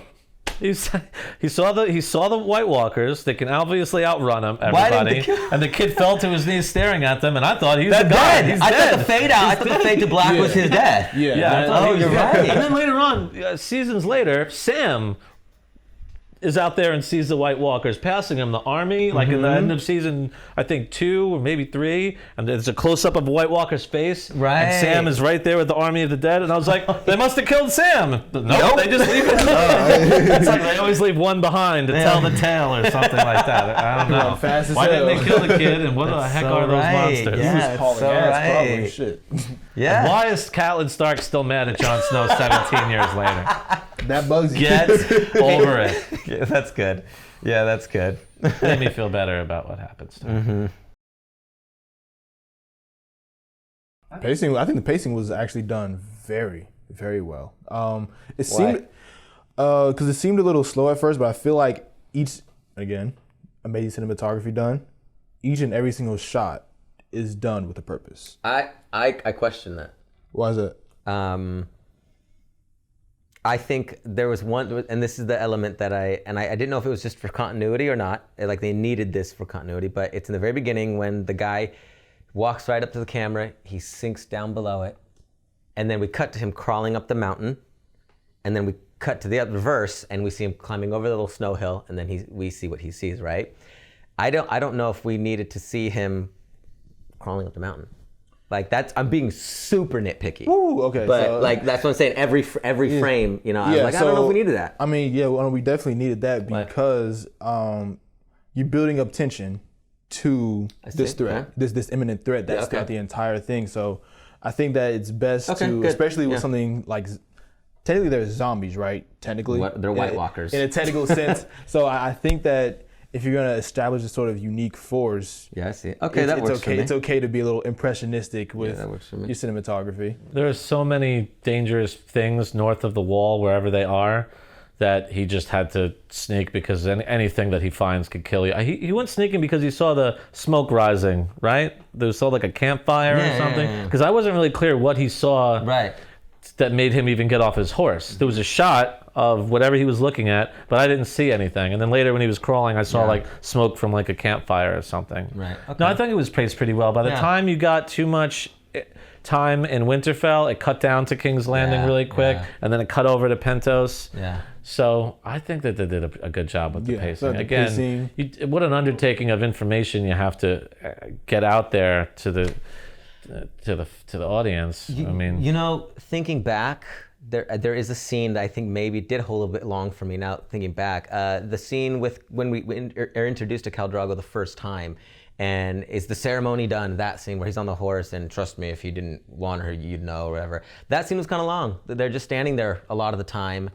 And then it's really quiet and Khal Drogo's looking at Daenerys or whatever, and there's a slight introduction and then he rides off on his horse. That one I felt was a bit... It's true. They show them outside waiting and they're like late. They're like, where are they? Right. You know what I mean? Instead of just showing them... I felt that impatience. Yeah, okay. So when you say that those hold on a little long, do you think that those should have been almost cut out entirely, or was it more thing like just shorten it almost? I needed somebody to run inside and say, Khal Drogo's here with all the Dothraki, and then they just run outside and introduce Daenerys. Instead, it shows them like hanging outside, smoking a cigarette. Like, where are these guys? The Dothraki are not known for their punctuality. They made a point to show that. Do we really need to reveal that aspect of the Dothraki? When you think about the Dothraki, is lack of punctuality really at the top of the list of qualities? Right. So that scene I kind of felt. They don't have watches, the Dothraki. That's the problem. It adds to their culture essentially. They're very improper, barbaric, you could even say. So I guess we get that. You could definitely say barbaric. We could get that for sure. So yeah, I don't know. I think maybe that one. That's the only. If I'm being really nitpicky on something that's nearly perfect, I'm like trying to be nitpicky to that I would say is something I would maybe look at again. But they were having a conversation while they were waiting that I guess was somewhat important about the plan, the exchange. Right. And then. Oh, well, there you go. I don't know. I thought it was paced pretty well. Yeah. Oh yeah, honestly. very well. What did you not like about this episode? Oh boy. The ambiguity, definitely. What do you mean? It held back on some things that I kind of wanted to know about, Like a lot. I wanted them to show more of the White Walkers, to be honest, and I'm saying that because I know looming threat coming, but I feel like maybe they would have just slid some more stuff in there to give us a little more context as to who they were. I feel like that would have made the entire thing a little more powerful. Oh, I've already mentioned it, but I didn't like the really over-the-top glare that Catelyn gave to Jon. I just think that there was a way to explain the relationship without just that cheesy little hostile take there. And they went a little over the top, I guess, with Sansa like freaking out of her food being flung at her and being really just impatient to want to marry the king. But that was necessary too. It's hard to really nitpick, probably the greatest show in the history of television. But gee, I can't think of anything that I really didn't like. Yeah, there's a lot that's good in this show, and the things that are bad are just things that I wish they would have maybe done differently, as opposed to things that could have gone. I think that should have not been there. You know what I'm saying? We didn't learn anything about Robb. Robb is the oldest son of Ned. Right, handsome, yeah, there and you he's go. standing there with his arms crossed, watching Bran shoot the bow and arrow, and we don't learn anything from Robb except when he's making fun of Jon for liking his hair before he gets cut. We don't know anything about Theon except he's willing to kill the pups. And he takes orders from Ned and not from anyone else. Right. But we don't hear anything about him, and we don't get to know Joffrey, and he's the prince. Yeah. And Joffrey doesn't have a single word, a single scene. We don't know anything about his personality either. Well, I thought there were a couple of unusual choices that they made, but what are you going to do? It's a lot of characters. Yeah, I concur. You kind of touched on that. What improvements you would make? Yeah, I would show all the kids' personalities instead of just 3 of them. Get more from Rob and Theon. And I would like to know what a wildling was. I heard that word a couple of times. Right. And I didn't understand the difference between wildlings and White Walkers necessarily. Right. This guy was also a member of the Night's Watch. I didn't know what that was. Got some context clues from it, but he's his uncle. We get that he's an uncle. Benjen is there. He's the uncle. It's hard to even think like what I would add to this, but I'd say probably some more action. Some more action. That's very vague, but I'm saying that because this first episode did at times feel like a drag, and that's probably one of the reasons why I thought the pacing was perfect. Pacing was perfect. I'm talking about in terms of because this has a lot of gut-wrenching action scenes in the entire series. Yeah. I feel like this first episode was a big departure from that. And I think that for that reason, somebody else, here's the thing, I love the fact that, I love the way they did everything, but somebody else could see this and think, they're talking the entire time. Is there going to be anything that really happens? I mean, there's obviously the big moments where they chop off the head, and then in the beginning the White Walkers killing the guys. Yeah. But I agree. I mean, aside from Arya throwing food at Sansa, there wasn't a lot of fist fighting. There wasn't much, anything that was like, whoa, oh, okay. It seemed very. Again, it's a pilot, but I think that they could have maybe sprinkled a little bit of more action in there. I'll tell you one opportunity they could have. Khal Drogo. Oh yeah. Like if you would have had somebody get out of line at the wedding or accidentally that would have been knock awesome into to see Daenerys him. or something, and just have him like break someone's neck. You know how powerful he is, and he's just sitting there at the wedding, just watching everybody be violent, and he's just enjoying it. And then you see him, sort of rape his new bride Daenerys. But I wanted to see him flex his muscles as the alpha of this clan. I could have used one quick he could have just killed somebody in just like because we see two random guys do it. He could have been the one to do it. He could have just go in there and just snap somebody's neck with one hand. Somebody accidentally drunkenly falls back and spills wine all over Daenerys. That would have been amazing to see him kill them. Yeah, that would have been great. 2-second murder. Yeah. I think I would love to see Khal Drogo. And I don't think it works against them. I'm just saying that any just random person who's coming by to see something like this, they may be turned off by the fact that there's not much action in it in this first episode. Well, it's like the first wedding. Well, actually, there's been violence at every single wedding. Every wedding. Their weddings are not happy times. No. Their weddings are not positive. Nah. Yeah, I agree with you. I agree. What other ways to improve it? Improve the episode. I would have loved to have seen the wall, to get the scope of it, to see how massive the thing is. Because when we're in the woods with them, we see the woods and we're getting this beautiful scenery and whatnot. But to see the instead of maybe the guy bending down on his knees and fading to black, having him run up to the wall and see this tiny little body and this massive thing. That would be very and then powerful. just the body getting smaller and smaller. I guess that's another purpose that the opening credits really serve. You don't have to do these big, huge overhead shots of the wall because we're taking you through the map. Yeah. So when you see the wall in the opening credits, and then you do see it when the gate is going up at the very beginning, but I don't know if you see the real scope of it understand where we are on the map how big that we just saw. Yeah. See this little tiny figure running away and getting smaller and smaller against this white that would have thing. been Would have been amazing. I think I would like to see the scope of the wall a little more, maybe. I think that they use, and I feel like a lot of movies don't do this correctly. I feel like they use the winter as a sort of symbolism for darkness almost. I feel like they do that so well with the way they use the fog, the darkness, the forest. I feel like that's just something that I just admire about the show. They have a great big exterior of the castle of Winterfell. Yeah. But I don't think they do one at Pentos. Do they show a not big Pentos, no. wherever they're shooting that just one? Just the people Serbia dancing. Or Spain or wherever. Morocco, I think. Was it Morocco? Cameroon? Maybe. I don't know. Somewhere. Throw a dart at a map and there. I thought that was interesting when they did the exterior of King's Land, not King's Landing, Winterfell. You saw a tiny little Winterfell and this wide, expansive world, and I think I would have liked to see Winterfell a bit bigger. And I know they cut into it and they do that. And you see Winterfell, but again, being very nitpicky, being very nitpicky. Oh yeah, I mean, I will say that there were moments where I was just watching because I remember I was editing a film one time and I was thinking about, what does it take to edit a Game of Thrones episode? And I was watching in this first episode. There were moments where footsteps would be happening where no one's walking. Really? I didn't hear that. So it would be moments where like someone would be walking, they would stop, and you continue to hear the footsteps, and I was like, I didn't hear that. Really? Are you sure? It's very hard to. Well, there's a moment where like the horse was running, and I think the rhythm of the horse running got out of sync with the actual audio. Wow, and I was just like, oh, I see it now. It was one of those weird things where I just noticed it just because I was paying close attention, and I was like, oh, that's one thing. I noticed that. No, I wouldn't notice that sort of thing.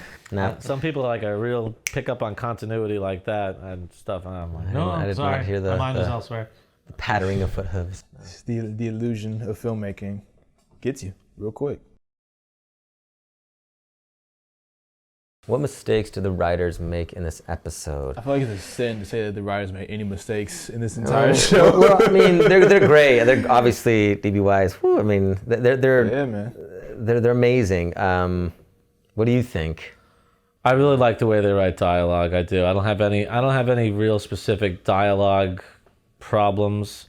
I just think that Rob, as the oldest son, should have had something to do. Mm-hmm. We don't learn anything about him at all. Yeah, I think going back to what I said earlier, I think I know why the characters, whether it's physical action exposition or dialogue exposition, I feel, Jamie is just a little on the nose. I feel like, bumping into him and challenging him in a duel at a tournament, I get it. I know why we need it, but I would have liked to see them develop the characters just a little less on the nose. Obviously, Arya's the tomboy, maybe just a little less on the nose. Be a little more vague with it? I don't know. Yeah. Like be a little more vague with the way they presented it? Not vague at all. No, specific, obviously, but just a little less like princess, tomboy, bad guy, evil queen. Yeah, they presented a very strong dichotomy there.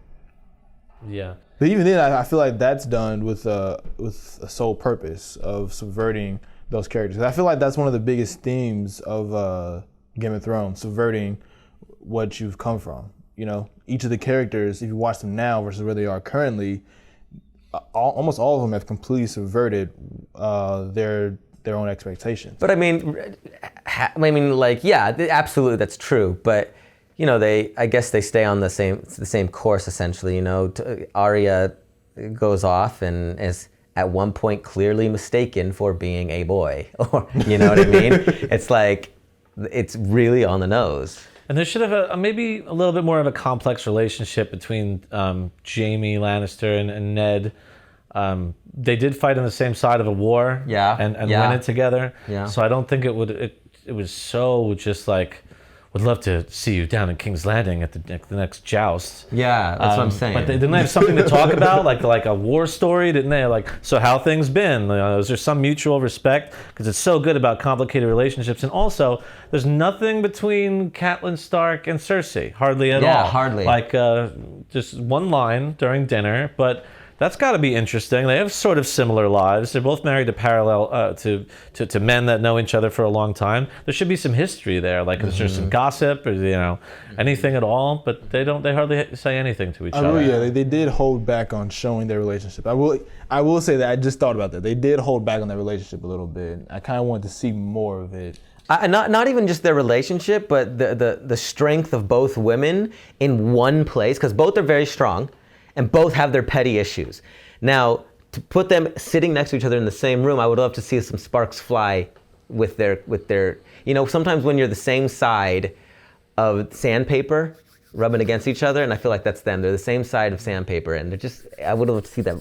And Illyrio, who's sheltering Viserys and Daenerys over in Pentos. Yeah. We don't find out anything about him. He appeared to be an important character. In retrospect, now I can understand why they didn't show that much about him, because it's really all about Viserys and Daenerys right over there. But how did they get over there? Why did they get over there? Right. Who is he? Who is And of this course, guy, and why is he protecting them and sheltering They them? explain a lot of these things throughout the episodes. Right. You know, of course they do, but you know, picking apart a pilot. Yeah, picking you know, apart just like this one episode of what they could show. Yeah. Yeah, sometimes you wonder, like, if I wrote this and handed it in myself, what would they say What to would me? they say? You know, Right, they, right. They would be like, Jorah Mormont just approaches Daenerys out of nowhere, Right. and I don't know who the Mormonts are. Why does he give her I don't know who Bear books? Island is. He says Bear Island. I don't know who Bear Island is. It wasn't in the opening credits where of any of the locations. Right. And I don't know how did he come to fight with the Dothraki? Why would they accept him? What's he doing over here? Yeah. What's this, like, white guy with armor doing just all of a sudden at this wedding? How did he get an invite to the wedding? What's he doing over here? Yeah, and why did Uncle Benji get allowed to leave the wall for a bit to go to this party? Yeah. It's a really good question. He's a deserter. Cut his head Sure, you off. can go to the party. Yeah, in the director's cut, they execute Benjen, outside for deserting the Night Watch. Yeah, that's some of the things. There I was think. some exposition with the Benjen Ned Stark conversation. Right. There was a little bit of unrealistic dialogue there. I forgot exactly what he said to him, but he's like, "I can't believe my brother might be the hand of the king soon." Yeah. That was redundant. Well, I Right. guess we wanted to show that they were brothers, but we already No, know but we that know, he's like, it's gonna be the Uncle hand of the Benji's king. uncle. Yeah, and did Catelyn really think that he had the obligation, that he had the opportunity to turn this down? Like, are you I- allowed to do that? I don't at think all? you- I don't Like, think you Thank you could. anyway for coming. I know you came a month all the way up here, and you didn't even know I was going to take the job. I think that's why he looked that way. But I'm just like, going he to turn came this so down. far. Right. I want to thank you for Right. reaching out, and we'll be in touch down the line if any other opportunities come. But she was like, you could turn this down if you want to, and he was like, that's the king. I don't think we're allowed to turn it down. Yeah. You know. Besides, she knew he was going to take the I job. know, yeah, you know. Yeah. Interesting. He didn't really ask. Interesting. Either. He kind of just Interesting. looked in there and said, "Yeah, you're gonna do that." How Catelyn knows, like, this has to happen, and whether she's okay with it or not, she allows it to happen. And then we look at Cersei, who really does her best to turn the head of that king. You know, where Catelyn is just like, okay, all right. And Cersei's like, I will make sure that he does what I say. You know what I mean? Yeah, and Cersei's watching her husband openly make out with other women in Yeah. the party, Oh, yeah, the king- and she doesn't the king is register any sort of reaction. She doesn't like look away with disgust or reach for wine and care. drink it That's or great. get up and That's so and great. Yeah, that's great leave. exposition. But she, I guess they wanted to show that this is just commonplace for him because he already says he wants to whore his way to an early grave. Yeah. I just thought of one other thing writing I would have done. When I heard Meister Lewin for the first time, I was like, are they saying Mister in a different way? Oh, What's a Meister? Who is this guy? Is it like a code name for uncle? Because every now and then when you hear a word, like wildling or Meister, and you don't know what that is, I would have said, you could have had a little conversation about, so how long has your Meister been here? Like we didn't know that they train at the Citadel, and every single town has one. All the kingdoms do. So I didn't know what Meister Lewin was when I first heard it. But Again, we learn all these things. You do learn them all, but more in lines of thinking of like, again, what would my notes be if I wrote first- the thing? of a first And pilot, somebody would be right. like, what's a Meister? Brian, you have to explain what a Meister is in your pilot. With that, do you think that it's? I don't have a 10-episode order, so you don't have that luxury. With that, do you think it's necessary that they explain all these things in a pilot episode? Not all of them, but there's little things that stick in your mind that you're wondering about. Now, some of those things are really healthy, like White Walkers. Yeah. I know, but I know that we're going to revisit that. And the other things you just have to pick up in context, like when somebody says what, and they explain this once. He's like, "What's your sigil?" And it's like, "What?" The flag, the emblem, the banner. That's later explained when Ned is sitting on the throne for Robert while he's out hunting or something. But some of the things are not explained right away. Yeah. I have no idea what a Meister is until later on. But again, there's so much information to meter out. You have to wonder how much of it is important. How much of it is right now? Yeah. And that's the skill of writing a pilot, is how much can we explain, and should we explain, and do we explain right now? Yeah. To hook a buyer, to hook an executive, to hook a network, to hook an audience, most importantly. Right. And again, we're being super nitpicky, but really they nailed it with it. They did. They nailed this entire thing. That was a perfect pilot, to be honest. Yeah, it was a great pilot. It's a fun one. I wouldn't say perfect. I would say fun.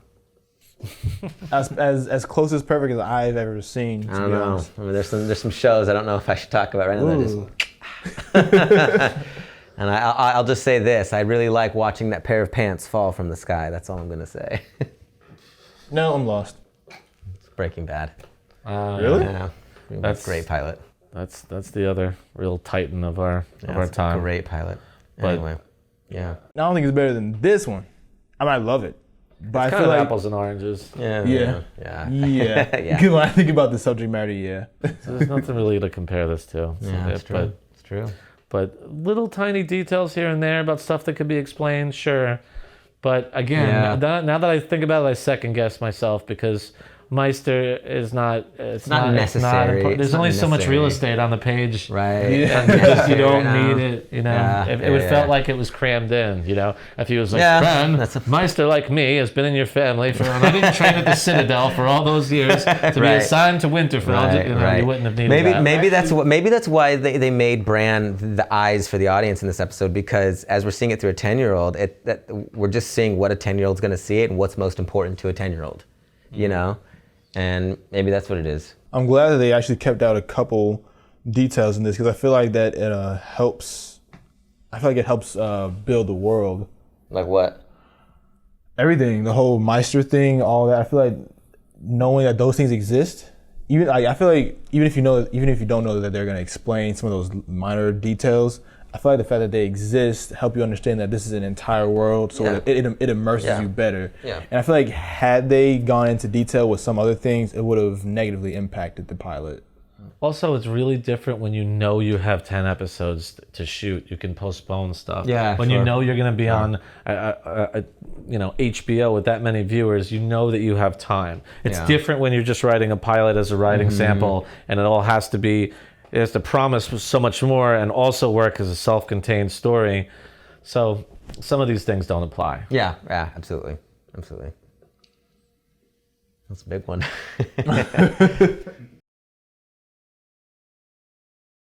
Game of Thrones is a surprise factory. I mean, pick one. Yeah. The body surprises. parts disappearing in the pilot Yeah, is a yeah. surprise. The incestuous relationship is a huge surprise. That was really gross. Shoving Bran off. Shoving Bran off the Yeah. The I was about to say, shoving decapitation him right off at the the thing. beginning, you know? And Ned's just hanging out with his family, and someone's like, "Ned, you gotta go decapitate this guy." Oh, bring the 10-year-old. I mean, Yeah, that was interesting to me.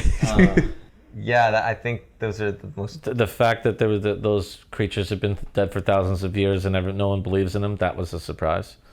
I feel like that adds a level of impact to Yeah, like sure. the amount of impact I thought about that. Like they didn't believe in these things, but they exist, and now you're kind of aware of the ignorance of these characters. No, almost. they believe in them. It's just like if I were to say, dude, I just saw a Tyrannosaurus Rex outside. Oh, okay. They don't believe that they exist anymore. Because of that, you kind of put into this awareness of their ignorance as characters, as a community almost. I think that's what makes White Walkers even more daunting. I think the content itself is a surprise as far as like watching this young lady get raped, like watching it, and it's like right there. Watching how, and I think that's why this show is so great because it pushed so many boundaries. And though it is HBO, it's still, they still allow a lot of different things to occur, and you know. Of this young this dwarven character who is now being ransacked by 4 prostitutes. It's like, That's what I okay, love about this. we're going into this. This is what this is gonna be. It's like here's the bar for television. Here's, you know, like other shows, and then here is Game of Thrones, and this is the bar we're starting at. And it only just gets crazier. They're very crazier. unfiltered. And I Yeah, love that. yeah, that's a great surprise, the unfiltered. They pay a lot of respect to the subject matter and the time period because I mean, just treat it. with the way that they show things, they're very unapologetic. Absolutely. And, it's Awesome. and I think Awesome. it's because of that I can appreciate all of the little actions a little more. You know, the rape that was terrible. That's like very hard to watch. It's surprising that they did it. Yeah, the fact that they did it. Even before you know that, what I'm saying? right. The- And I feel like because the brutality adds a layer to the characters themselves. Even though it's not a character-based thing, really, the brutality and the just the misogyny of the entire series. Oh yeah. I think it adds a layer to the characters as they grow. The profound cruelty and passion of the characters. You know, at the beginning, Viserys just says to Daenerys, "I need you to be perfect today," and you'll think, "Oh, maybe they have a sweet relationship." Then he walks over to her and is just like, "I would let every single one of those 40,000 men have sex with you and their horses to get this." And you're just like, whoa! Yeah, like You're an asshole. unbelievable cruelty and the passion of the characters is shocking. You have the body of a woman now. And then he grazes her body, and it's just like vomit, you know? It's like, you are so awful. That's one of them crazy things, but I may be off with this a little bit. Y'all can tell me if I am. But I feel like the reason why people resonate with this show on such a heavy level is because I think that in one way or another, as people, we exude that very savage mentality. I feel like I hope I don't. maybe not to maybe not to the maybe We're not driving to, through traffic. maybe not to that extent, but I think that the exhilaration we get from this show is the exact same exhilaration we got when we saw The Dark Knight and Heath Ledger's performance. You know, that savagery. I think that all is inside of us, and I think we actually like it. Well, I mean, I think we embrace it to some extent. Watching a horror film, and it's pleasurable almost in a sadistic way, and I think that's why we love it so much, to be honest. Maybe I'm off there, but I'm just assessing people and why they love these characters so much and the content of the show. You need to meet nice people. Yeah, no, I'm saying I feel like that's the sort of like universal thing that exists because it's so why we like these totally unlikable characters. But you know, when you meet Ned and Jaime, they seem like normal knights. You know, they've killed some people, but then you go and you meet like the Mountain, and you know stuff that he's done. Crushing people's heads and cutting people in half. Like it just keeps going further and further. You're like, all right, I've had to have met the sickest character by now. Right. I've had to have heard the sickest dialogue by now. When I was watching with my roommate, she just kept saying, "It gets worse," and I said, "How? How can that get worse? What are they gonna do? Burn a child alive? What are you gonna do? Oh wait, they do that too. It happens. Oh shit. Oh god, that was the most traumatic moment of my life watching the show. And then it's like, oh wait, you know, Littlefinger's bad, and then he gets worse, and then he starts kissing Sansa, and then you're like, all right, you get your lips off of her. You get your lips off of her, and then it's just like, oh. Yeah, and we were talking about surprises before. I mean, the end of the first season is built on, the surprise heard around the world. It's never been done before. Never been done. And that wasn't even the most shocking thing. I know. Not even close. Oh no, yeah. The shock value grows. The shock value really The red grows. wedding. I mean, there's nothing. No. It just blows you away with how sick these characters are. Even like the normal ones, you're like, Roose Bolton doesn't seem like that bad. And then you see him turn, and then you're like, oh, okay, well, the Mountain Roose, there's no one worse. And then you see Ramsay Bolton. It just shocks you with how violent. Is there someone worse than Ramsay aside from the White Walkers? The Mountain. You think worse than Ramsay? Well, remember what the Mountain did to Oberyn's sister and children. Right. But we weren't there to experience that. We've been told that. Oh, you mean in terms of what you've seen? Like what we've seen, aside from the White Walkers, who is worse than Ramsay? Drogon. By the way, awesome thing that I noticed when she opened up the eggs. Yeah. Drogon's egg moved It moved just a little No tiny way. bit. I wasn't even noticing to that. know if that was intentional. I gotta see that. Or I if didn't it was even notice. I accidental. gotta watch it again. Continuity guy. I gotta watch it again. Accidental, and they left it in there. Because if you're watching that and it was accidental, you could just be like, "Oh, leave that in." Okay, or if I they gotta see that, I gotta look did it, again. but I was like, I didn't even notice that one. What really quickly? What were the moments that as far as the red wedding, the purple wedding, these big striking moments, Jon Snow's death, and then rebirth. Spoiler alert. Spoilers. Spoiler come on. alert. Come on. You're not caught up by now. Come on. What were the big ones that Shireen was that was so the one. hard. I was literally. I wish I had a video camera. I was pacing back and forth, 25 feet away, in 3 feet, and I was like, "No, you're not gonna do it! No!" So I couldn't handle it. I couldn't handle it. So hard to see. That was the one that I was just like, all right, I'm gonna stop watching this show if the Starks don't make a comeback. Like and that's what I'm saying. You know, there were some like- episodes I was like, I don't know if I can continue can't, watching yeah. this. Yeah, I don't yeah. know. It Battle was- of the Bastards for me. It's really big hard. one. That Big was one. probably the best, well, one of the best fight scenes I've seen in a while. Dude, That one made me so happy. when Ramsay kills the youngest Stark by missing the 3 shots and then hitting with the 4th. I was like, God what? damn. When Drogon finally comes up and they torch the field, and Jaime's like, "We can hold them off." Freaking Apocalypse Now. Yeah. And then Jaime comes back to King's Landing covered in ash. I think- and he's like, "You don't understand." She's like, "We can buy more people." He's like, No. "Can't." Nah. You don't understand. I think the biggest one for me, aside from like obviously the Red Wedding, which is the most epic moment, I think is when the White Walker raises the dragon from the dead, and now he That has was a creepy freaking as dragon. hell. That Now was there's this creepy ice as hell. dragon. Yeah. That was probably one of the biggest moments for me. That had me like, oh shit, they're really about to kill everybody. And then you see him burning down the wall, and it's just like, Yeah, winter's coming. oh, It's here. winter's here. Winter's here. It's cold now. Blue fire. I was like, "Is that ice or is that blue fire?" It's blue fire. But dude, there's every season there's one heart crunching episode scene More where than you're one. just like I don't know how much more I can take. It's really it's You're like a emotionally really exhausted. I know, really it's really dramatic. exhausting. It's a stressful relationship. Yeah, with that it show. really It's a I might have to just break up. I don't know how much more I could take up. Oh gosh, such a vicious cycle. We might have gotten off topic from the question. Yeah, at this point, sorry. but- Yeah, we went far off. Okay, the strengths of the story. So obviously they are incredible at world building.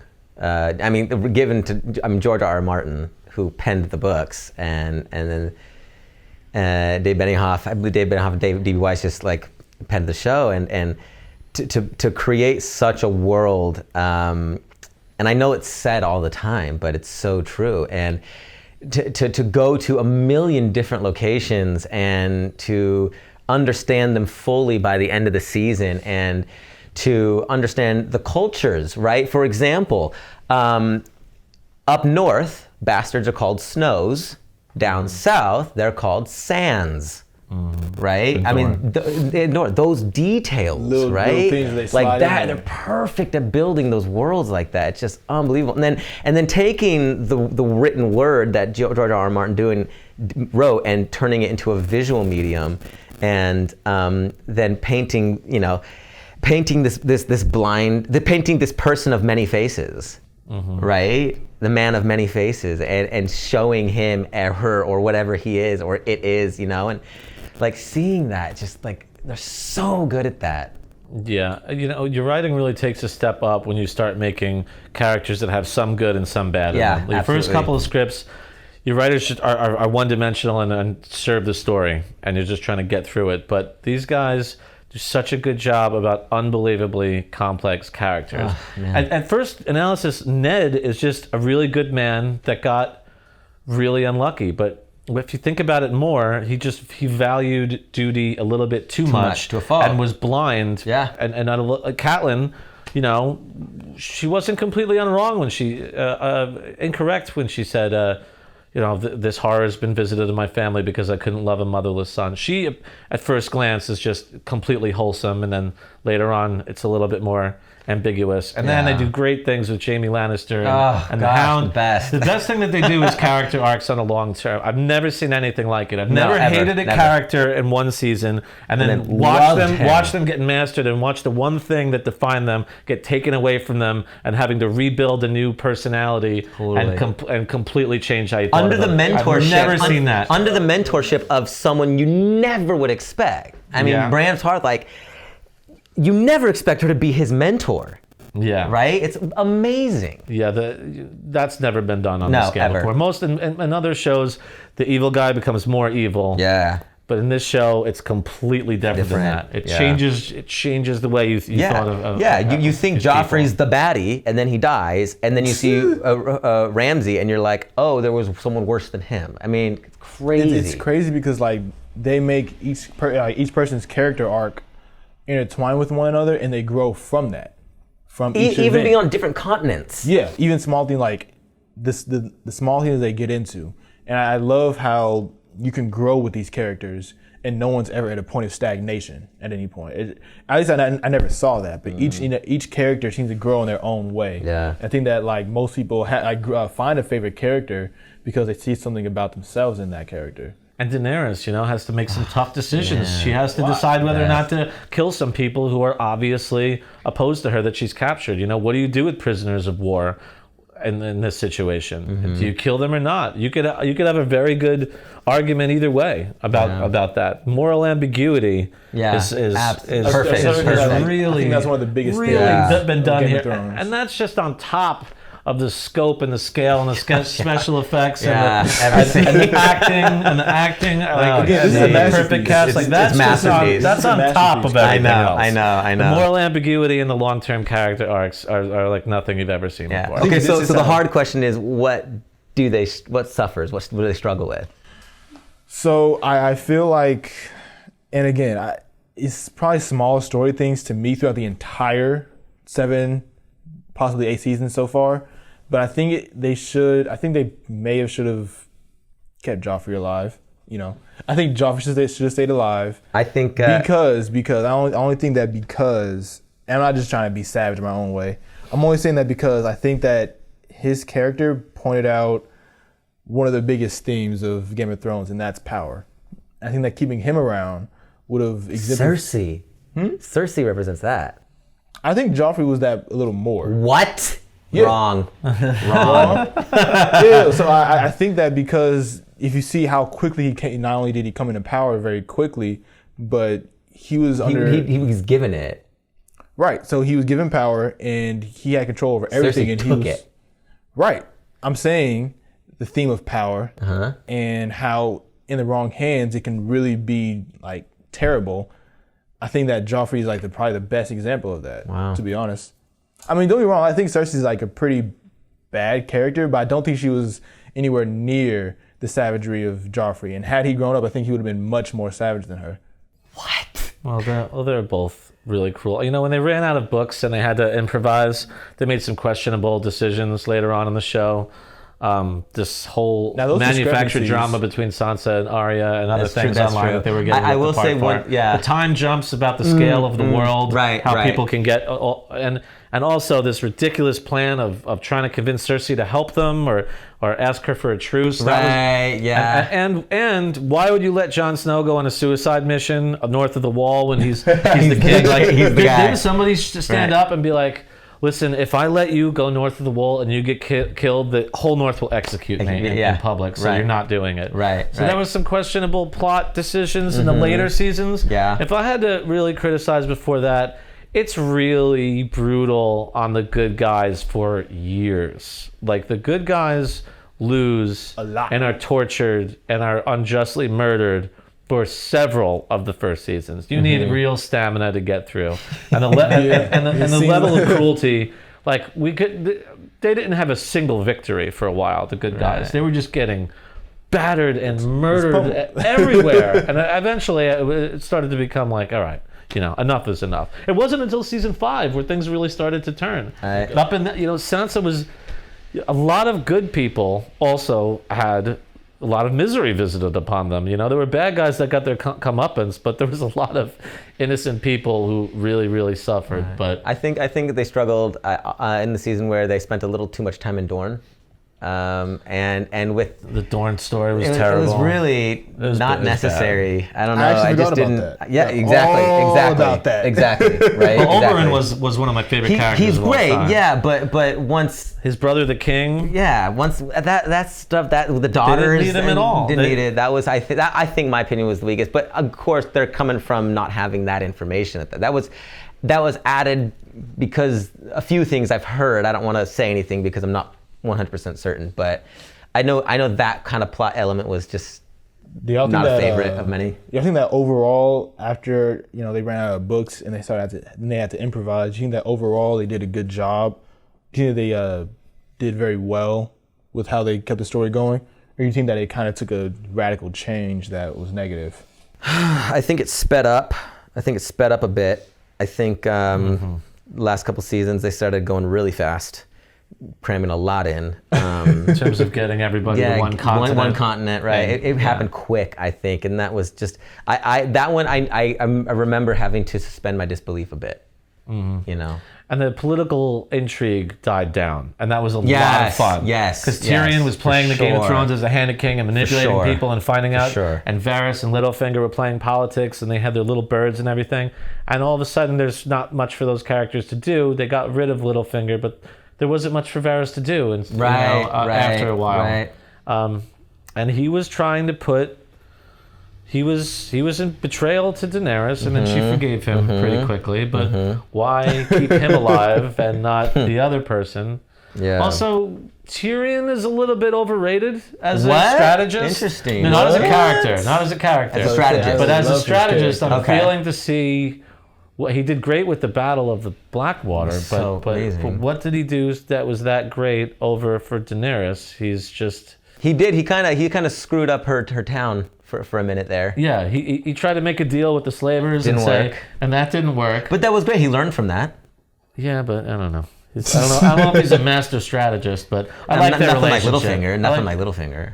Right, that's true. And no, he can't compare to Littlefinger. I don't know. I don't think. I know. He's smarter than Littlefinger because he's still alive. Yeah. So Littlefinger all of a sudden became kind of stupid. You know. How so? Well, he didn't know anything about the Boltons, and why would he sell Sansa to them? What did he get in exchange for that? Protection from the Boltons? He was trying to Didn't he please get Cersei. Winterfell for it? No, but Cersei, the queen, would be the one to give him to make him Lord of Winterfell. Okay. So I don't know why he would just grab Sansa, who was very valuable, and just flick her to the Boltons to appease them. What reason did Littlefinger have to appease Roose Bolton? And why would he just hand Sansa over? I can't wait to read the comments because there's gonna be the answers will be there. Oh yeah, yeah. Someone else knows. Someone else has to know. Yeah. And Varys has kind of run out of things to do. I'm ready to read them because I want to see all the knowledge that I didn't know. I miss Stannis. Around this. Stannis? He was a great character. And why is Melisandre so bad at being like? Why does she get everything wrong? Like, what can you see in the flames? Should they have done some special effects in the flames? Should I have been able to see what they see in the flames? Like, how does she keep getting it wrong? Like, I looked in the flames and I'm wrong. I followed the wrong person. What do you mean? What do you mean? I mean, you keep seeing the wrong person. Is the Lord of Light just messing with you? Like, what's going on? I hope season 8 touches on that. That's a good point. Yeah, she's coming back. We'll see what happens with her. After watching the first episode, I think the reason people love this show, a few things, obviously. When you have classic storytelling, people love great stories. They love great stories, and when it's done well, like they do, it's easy to love. That's the real surface answer. I think a few other answers are because I think people love irony. And when we see someone, for example, like Jaime Lannister, who we hate, and then he has such a great transition, and then he's someone where we can like side with, that juxtaposition is like, it's attractive. And I think they do a lot of that, and that wets our whistle, that hooks us more. Even going so deep as philosophically thinking like, oh, people can change or whatnot. It's obviously fantastic, and it's a really, I wouldn't say a really nice escape, you know, because it's a toll on your emotions watching it. Yeah. But I think we're in a safe space where we can feel those emotions. You know, the actors do an amazing job, and we get to live vicariously through them. You know, we get to experience what they're feeling, and I think that's what writers need to understand when they're writing these beautiful characters, is that the audience is going to feel crazy things in a safe space, and we're going to be able to release, if you will, or yell or hate or laugh or cry or do all these things. And I think that's what they do so well with this, is we can do all that every moment of the show. I think so too, especially I agree with everything you said, actually. You know, they tap into the universal human emotion. You know, we all can understand to some extent, we can fathom the emotions that these people feel, and thus we can sympathize with them regardless of the fact that they've all done terrible things. You know, I was watching this TED Talk one time, and I forgot what the guy's name was, but he had said that you can never, there's no one you could, no, he said something similar to that. He said, like, there's no one you couldn't learn to love once you learn their story. And I think that with this, is, since they take their time, I feel like they're very patient in this story. They take their time to explain everything to a T, you know, so everything's understood. Not only that, but you can see the growth in characters over time based on what you've learned. And it's so much so that now people understand the culture of this area. They understand the norms of this area. They understand the language and things that you may have been aloof to when you saw the first episode. You know, so the fact that they take the time and the dedication needed to show each and every single character in their life, in their growth, I think that really makes people hook on to this show. Obviously, there's people that read the books that we're going to watch this either way. Right. And obviously, it's great characters and writing, as we've said, and the great character arcs. World building is taken to a different level here. I mean, that's just a phrase that's just thrown around, building the world of your story. But this is an actual world, a planet with a map and cities with histories and people and thousands of years back and all that. And it's just a different scope and scale. And it actually has just about every single genre in it, from horror to sci-fi to fantasy to romance, and there's comedy and drama and adventure and action. There's every single genre is in this. But I think number one would be subverting expectations. Yeah. You know, what happened, a great cliffhanger at the end of the first episode, and that's kind of a microcosm of what happens at the end of the first season to another character. So I mean, so many stories, so many classic stories are like, you know, good guy, you know, develops and meets a problem and overcomes it, and good wins at the end. Game of Thrones, not necessarily. You know what I mean? It's moral ambiguity, and it's completely subverting expectations and just crushing all the old paradigms and of what you expect a story to be. So you have no idea what's gonna happen. I think we need that. We need that. We want that. Yeah. To expound upon the whole subverting expectations thing, another reason that someone had actually pointed out to me a couple of years back is that one thing that Game of Thrones does very well is that it sets you into this place that you're not used to. It shows you the brutality of it, and it shows how, especially with Daenerys, how characters can change in stark contrast to the expectations of their time. You know, so you see that Daenerys was, again, a subdued character. I'm guessing that's how a majority of women had to be back then. But then now you see she's like the leader of, you know, an army. You know what I'm saying? So, again, they subvert that, and they do it in a way that's authentic. And the gravitas of the whole atmospheric experience, when that opening credits goes on, and you're descending upon this world, and you really feel a part of it. And one of the, you know, the budget behind it, the locations that they use, the huge shots, it feels like a real planet out there. Yeah. From start to finish, you feel like you're in a real world, and it really helps with the whole experience. It makes it so immersive, and you add everything else with the acting, performance, characters, and expectations going out the window. It makes it adrenaline rush to really watch this show. Smiling right now. It's an endorphin rush. So happy. It really is. Yeah. When is April 14th coming? When's the trailer coming? Oh man, people so love good. it. People love So it. good. They do so many things right.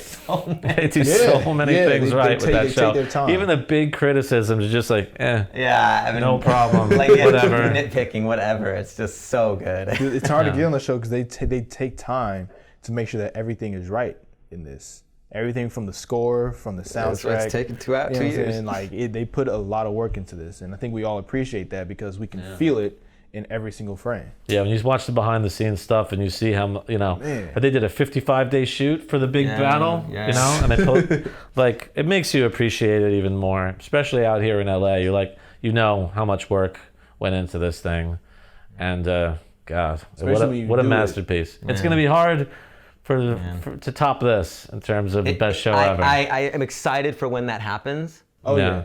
But you know, it's because I'm always wanting the next best thing, obviously. But it's gonna be great.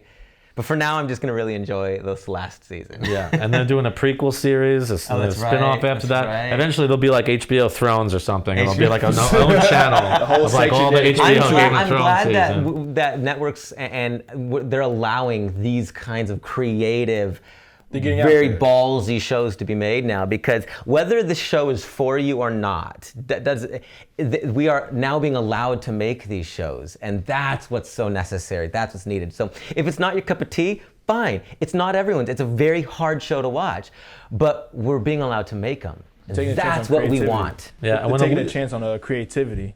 You know, so you're not doing the same cookie cutter thing. Now you get to be a little more innovative. Yeah. with the way you do when a things. leap of faith works out for them, it just means, maybe they'll take more of them. Yeah, And yeah. they'll take a leap of faith on a amateur's project. I've never seen a TV show of this budget ever. It's just amazing. Oh, not at all. They put a lot of work Great. into this one. Can't wait for April 14th.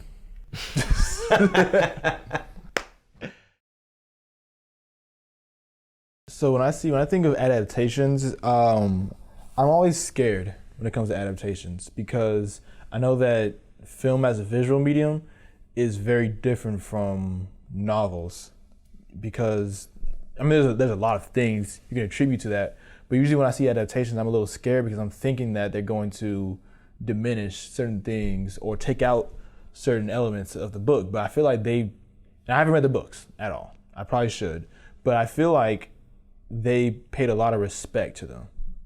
I have to read the books, of course, to get that context and understanding.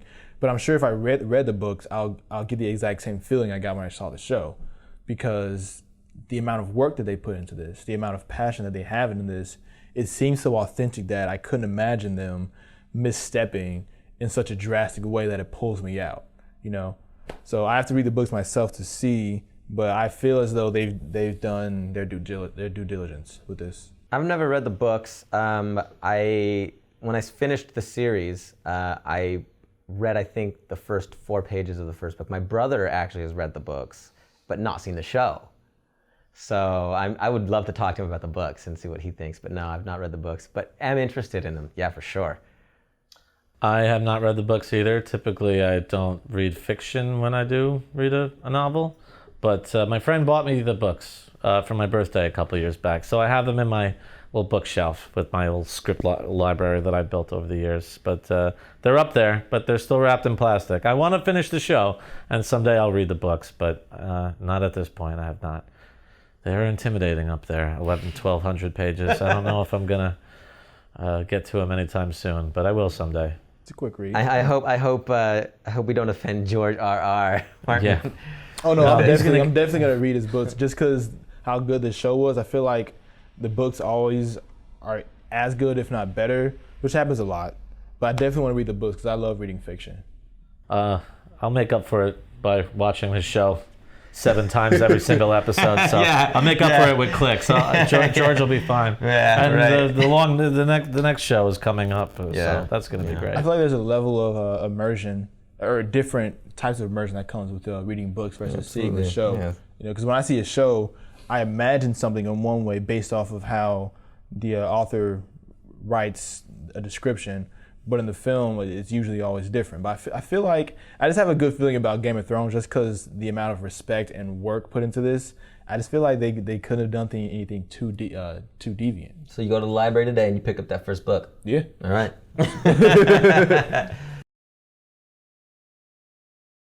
I think that with all shows, all visual mediums, you should take them in with other people. That's the beauty of film in this lovely medium we have, because we can bring people together. That's why I love it so much. But if you're gonna watch the show, I'd say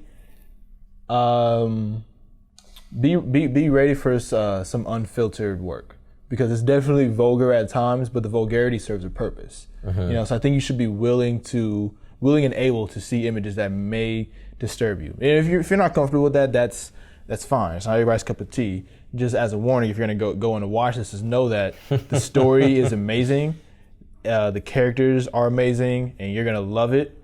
But just a fair warning for, I guess, vulgarity. I guess.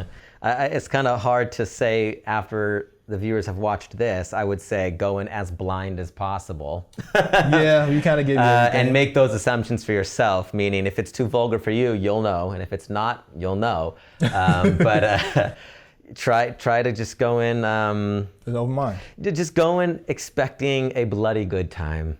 Get the kids out of the house. Yes. It cuts to nudity usually just like that, comes out of nowhere. So, what I used to do when I watch it with people is we'd watch it back to back because different HBOs, they play it at different times. So I'd watch it once with no talking because you don't want to miss anything. You don't miss anything. And then once again, you could watch it right after and talk your way through it and ask questions. That's a good way to do it. That's a good way to do it. If you're watching with other people, that's a good way to do it. You want to watch it twice anyway. Be okay pausing. Yeah. Because you're gonna want to. What just happened? Have your freak out moments. Pause it. Go pace for 30 minutes. Come back. Finish the episode. Take some water. Take some deep breaths. But pace yourself.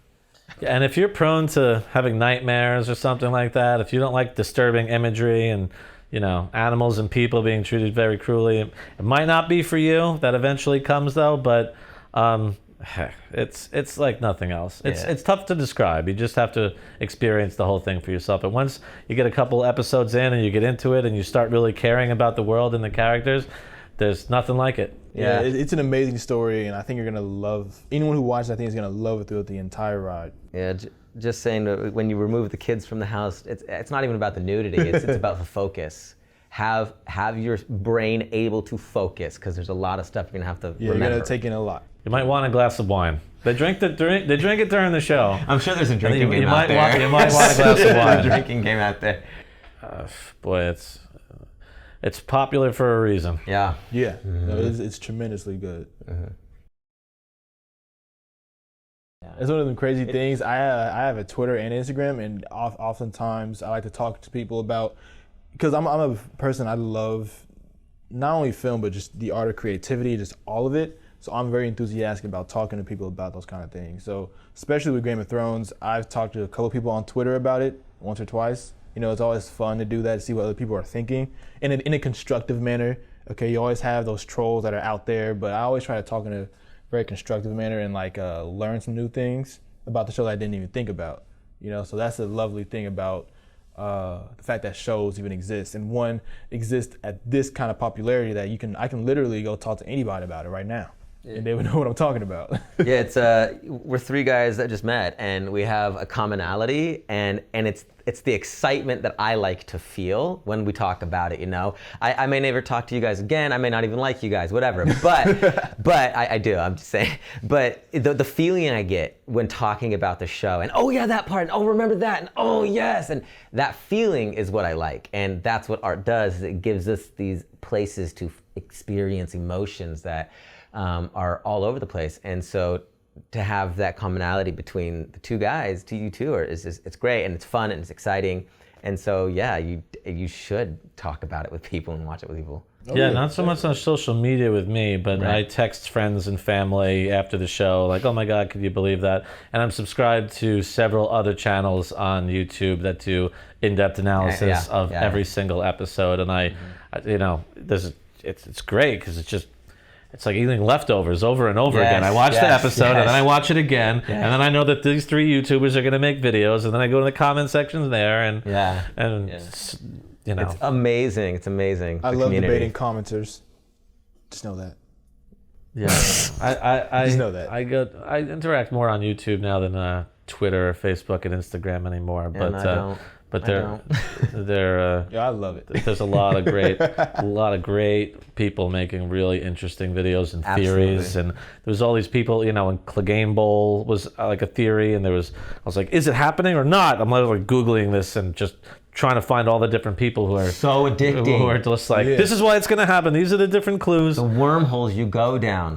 That line from Robert Baratheon, a YouTuber, brought that up in a video recently when he said, I have a son, you have a daughter, will join our houses, and now his son and Ned's daughters are together in one spot, and it could just be another little prophetic thing that they dropped right there.